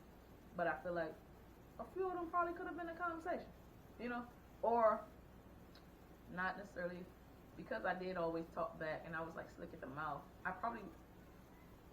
You got popped in the mouth? No, I didn't get popped in the mouth. My mama got this thing about popping kids in the mouth. She don't believe in it. She feel like it'll hinder them from, like, if they have to say something or if something go on, it'll make them not want to talk. So you will get beat, but you won't get popped in your mouth. Cause I got popped in the mouth several times. Because if you need to, my mom washed my mouth out with soap. I did that too. My mom. Yeah, I never had no stuff like that. And now when I look back, I was like, well, that's clever, because a lot of times when you do, kids say something or do something, you pop them in the mouth. You just quick to do it, right? But you don't know. You might be like you might be stunting them. Like, they might really want to say something, but now they second guessing because they think they're gonna get hit in the mouth. You know? And so, yeah, she just never done that. And but it's a lot of times where I would be talking back, but really I was talking back because I didn't understand. But I'm not getting the explanation because she feel like, one, she's the parent, she don't have to explain. Two, she might have been frustrated with some other stuff that, you know. And my mom used to work a lot, all the time. Like, I feel like she never really used to have no breaks. So, you know, she probably was doing her own stuff or whatever. And now I'm being annoying because I'm not listening, just going along with what she say. But it's like, if you explain to me why, and a lot of times that would be my thing, like, why? It's like, cause I said so. What is that? That was always my thing. Like, okay, what is that? What does that mean? Like, pow! You know, so we would always go back and forth about that. But a lot of times if she would have just told me from the jump, it wouldn't have been no back and forth because I would have known. You know, it just take that time. Like, you just have to take that time. You really do. And a lot of parents don't because they feel like they're the parent and you're a child or something like that. And I just feel like they still little human beings. Like, and a lot of times they smarter than us. Like, you know. So. But yeah, they're much more capable than I think a lot of times people give them credit for. Exactly. And I wouldn't want to, like, have no child that's afraid to come to me or afraid to tell me something for fear out of, like, how I respond or, like, the fact that I may shut them down or, you know. No, we can talk about it, you know. So that's what I've learned with little kitties. And if I did have one, if I did beat them, It would hurt. it'll probably be like, I don't know, because even when I have fought on people that I love, and as those are moments where eat at me, like, you know, like, even if I don't want to say it was warranted, because you don't have to put your hands on nobody gotta have put their hands on you, but I ain't gonna let nobody put their hands on me, you know what I'm saying? But at the same time, it's just like, and I don't care who you are, like, my mama used to have this saying when I was little, and I kind of adopted it. It's like 8 to 80, blind, crippled, or crazy. Like, you put your hands on me, I'm gonna put my hands on you. You know? But that is so wrong. That is so wrong because, like, I mean, well, you have to defend yourself, but at the same time, like, we ain't gotta be putting our hands on each other like that. And you could be a stranger. If you're a stranger and I do it, then I don't care. But it's like, if it's somebody I care about, then I like. That eat at me more than anything else because it's like, bro, I love you, and I'm supposed to be doing this for you, not to you. We're not supposed to be fighting each other. Like, and so I kind of remember every single fight I've had with my sister, with my niece, you know, like with my cousin. I remember each and every one, and they eat at me, and it's like, I can't do that to no little kid. I mean, I wouldn't be fighting on them, but I'm beating them. It's essentially the same thing. Like, I can't do that to them. So, yeah. I don't think it will be happening. I think I'll try to be pressed. I might shake them. Shake some sense into them. You know. Lord, geez. Come here real quick. Right. Yeah, it sounds like you have really been doing a lot of Nothing. Just really, No, I'm just playing. just really working on yourself, man. I mean, COVID's done that for a lot of people. COVID has had a lot of people sit with themselves and realize some truths, realize some lies we're telling to ourselves, realize we need to change and be better people for ourselves, for the people around us, just overall. So, you know, I'm happy that you've been able to kind of arrive to those situations, even though you're coming through from such a tough place in 2019 and where you are now. Yeah. It's been a transition, but I feel like it's worked every aspect of it, you know? Absolutely. I definitely feel wiser. And I'm waiting for some gray hairs to pop up. Hi, Oh, old lady. Lordy. I always wanted to be like that. I got a couple, 26, but I'm not surprised about 27-year-old it. with the little salt and peppers. I always thought it was cool to see a young person with like a little patch of gray hair or like. I wanted that so bad. Yeah, I think that's true. No, I think sometimes it comes from wisdom. Okay. I mean, sometimes it might definitely be stress. Not a patch. I mean, you know, a whole patch is wisdom. A little bit. Well, you know, once the patch comes, with the little, once the patch comes, it's like little sprinkled throughout. And then just, okay. So you know, I feel a lot wiser. I'm waiting on my gray hair to confirm. Okay. No. You must get a dye and gray. No. No. Bestow it upon yourself. You know, just like bit. There it is. I've never dyed my hair. I've never dyed, and I had thought about it for a while, but what I decided to do is, not wear like do-rags and stuff outside, you know, and just let the sun dye. Okay. The sun be dyeing my hair in the summer, so I've been trying to sit out there more and enjoy the summer weather. Let it get a little red to it or something. Yeah. We be feeling like that. Have the little, or have the, what's the thing called? Where it's the it's aluminum or whatever, like the gray thing, and then just have it on your head. Let that shit bake. Oh Lord, that should be baking. No, I'm gonna have split ends and all my edges gonna be burned out. That shit gonna be gold. Top of your ears gonna burn. Right, everything. I'm weak. I'm good. But we definitely appreciate you coming on today. I appreciate y'all having me. I feel like y'all ain't gonna be able to do nothing with this for YouTube. I feel like it's gonna be way too long, man. It's gonna be here for the viewership, for the I listen. feel like I done ruined y'all little ratings. Ruined I mean it. ratios. You know, I don't know how it works, but I know I don't know exactly how it works. But I, you know, with the time and I was like, oh, you can be our one-off. You can be our outlier. Yes, you know, there's always an outlier. But we appreciate it. You gave a lot of wisdom. You talked about what you went through. A lot of people go through the same thing, so it's Thank you. I appreciate y'all for having me. Let me just come and shoot the shit with y'all. Shoot the shit, like I said. Shoot the shit. We'll do nothing. Baby, that's gonna be the title of this bit. Shoot the shit. For real. I thought I've been asked to do a couple podcasts, but it ain't never lead to nothing, right? And I was like, I'll start one, and I'm gonna just talk about shit. Like, I'm gonna just talk about shit. Might as well. And I was like, it's gonna be called Shootin Da Shits with Cooch. Right? That's why I was like, it's gonna be called Shootin Da Shits with Cooch. But I was like, I don't want to be trying to talk to people all the time and keeping up with what's new. And so I was like, I ain't gonna do it. But Shootin Da Shits is a cool way to have like a cool little name for a podcast. It is. You should go ahead.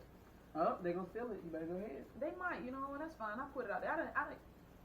Those ideas are a dime a dozen. You know? No, really, not trying to be funny, but it's like I'm extremely creative. I just don't execute. I'm getting better at being disciplined and carrying things out. But I've started so much and have not finished, and that's been a thing more recent. It's like no, finish it, see it through, you know. So I can say it's a task, it's trying, you know, but it's working, and I'm seeing things through. Well, then maybe we'll see a podcast for Shootin' No, Da not Shits. that, but the things I have started. The photography and The things I have started, I've been seeing them through. Okay, you know, we're gonna be looking for them now. Not quitting prematurely and stuff like that. So, but you know, I thought I was gonna be a DJ. I had my DJ name right, and then I had DJ Cooch. Nah, I won't say it because I don't know if the person is still a DJ anymore or how they're going about it. But I had a name and it was catchy. I thought it was cool, right? And I had got equipment, learned how to mix, all this type of stuff. But I realized that in me trying to like do it for other people, when people come to me with requests or like you know trying to stay insult to your craft. Not even that, just trying to like stay hip. It's like what current music. Like I don't care about that. Like you ain't heard this little transition I just done. Like you that shit want was to hear fire. Like you want to hear something. Like so it's like. I can't be a DJ because I don't care enough to keep the people engaged. I only want to do cool things for myself. Like what I think is cool So DJ. for your own party. Exactly. Cool DJ stuff like the transitions, the scratch, like all that type of. I want to do that type of stuff. I do not care that you just asked me to play this song. I don't care that y'all not even moving no more. Like you know, so. It's like, yeah, you can't be a DJ. You so I learned quickly that DJing will not be my thing. But you know, it's cool though. It's a cool little thing to learn, but I've learned that it will not be my thing because I don't care what other people want to hear. And so, kind of the importance of a DJ, right? Kind of be in touch with that. Exactly. He was able to see that. It's like, yeah. And I had a friend who told me that before, right? And I was like, I guess I will. Like, you know, I know what's good music, this and that. And again, she reminded me of this a few weeks ago because we were joking about it, and she was like, you know, I told you this, and I didn't remember that she had said it until after she brought it back up. And it's like, yeah, we did have that conversation, but I had to try it anyways. I had to see for myself, and so I saw, and it's not working for me. But I still had the equipment and everything, and I wasn't doing anything with it. But I have a friend who used to DJ,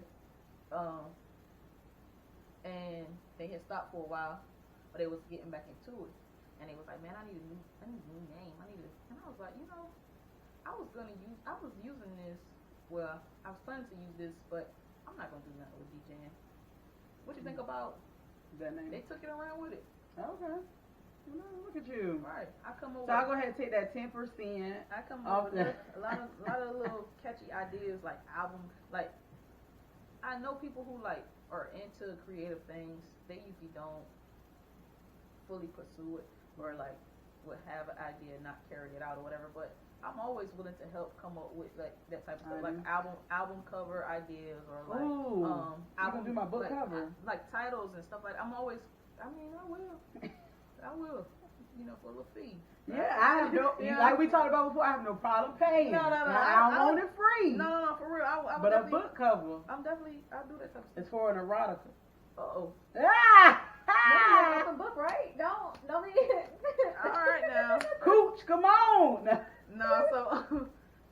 Yeah. I definitely, we can talk about it. We can definitely talk about it. But I be coming up with a lot of ideas and stuff like that, and don't do nothing with it because stuff never get carried out.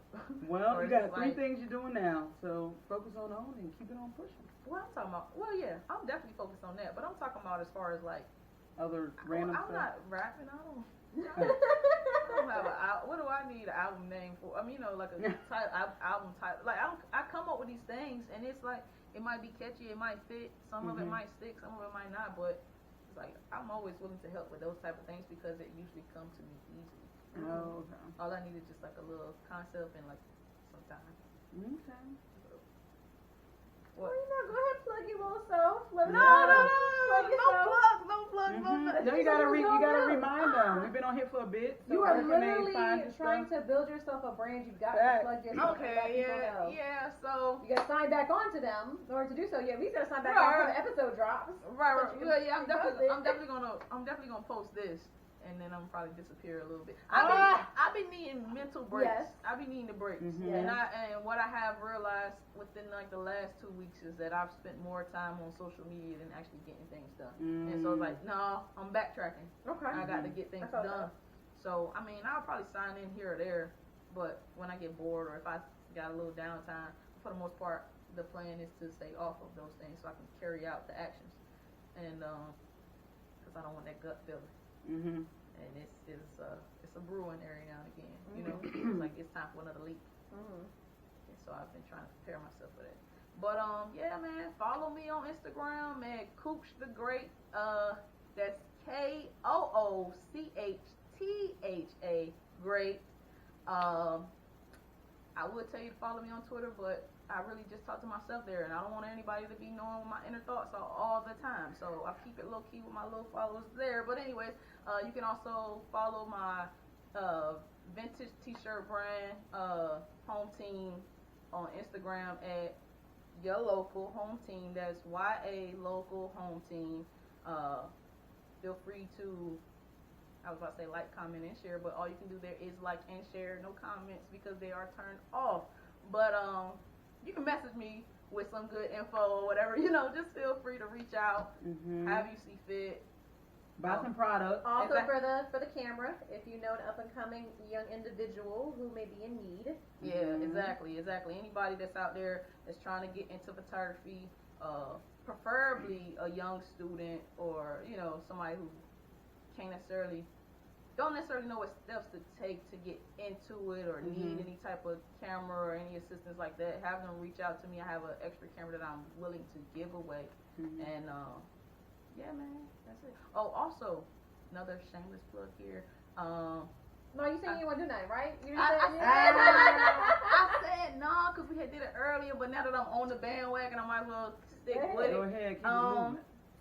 I've recently decided to create an Instagram page for my photography.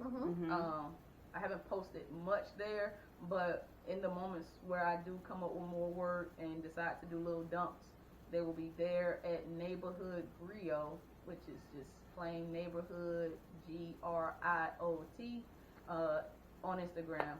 Feel free to like, comment, and share there.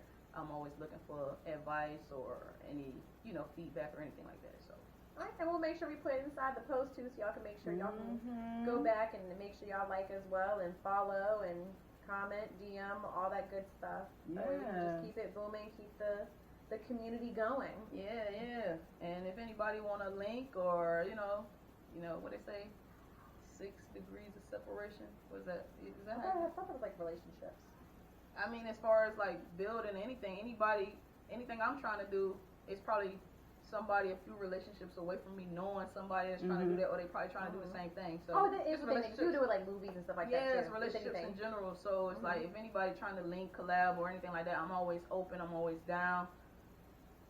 Yeah. I don't always agree, so we might not get it done. But if it's something that fits what I'm trying to do and what you're trying to do, we can link and get some things done. I'm back here for a little bit, and I'm trying to help as many people as I can while helping myself. So yes, amen. Yeah, let the church say amen. And amen again. No. Now for the video, don't forget to like, share, comment, subscribe, tell everybody. And remember, no, you no, first, right. That's how that works. No, you always flip it. Oh, y'all no, need practice. It always gets flipped. Oh, negative. You literally go every single time. Oh my God. Every time. And she fucked fuck up every but time. I did it once. Fuck up. Once. She flipped that shit so Once. bad. And it's like y'all 20 The 20s or something. Yes. 23. Come on now, y'all gotta get this together. No, not y'all, Fee baby. No. Fee baby. Who goes on live recordings? Fee You baby. post edit. I'm so so weak. Y'all funny. Life is tough, my dear, but so are you. And remember that each of you are beautiful, and to never stay what? stagnant In your motherfucking life. Bye. Bye. Peace out.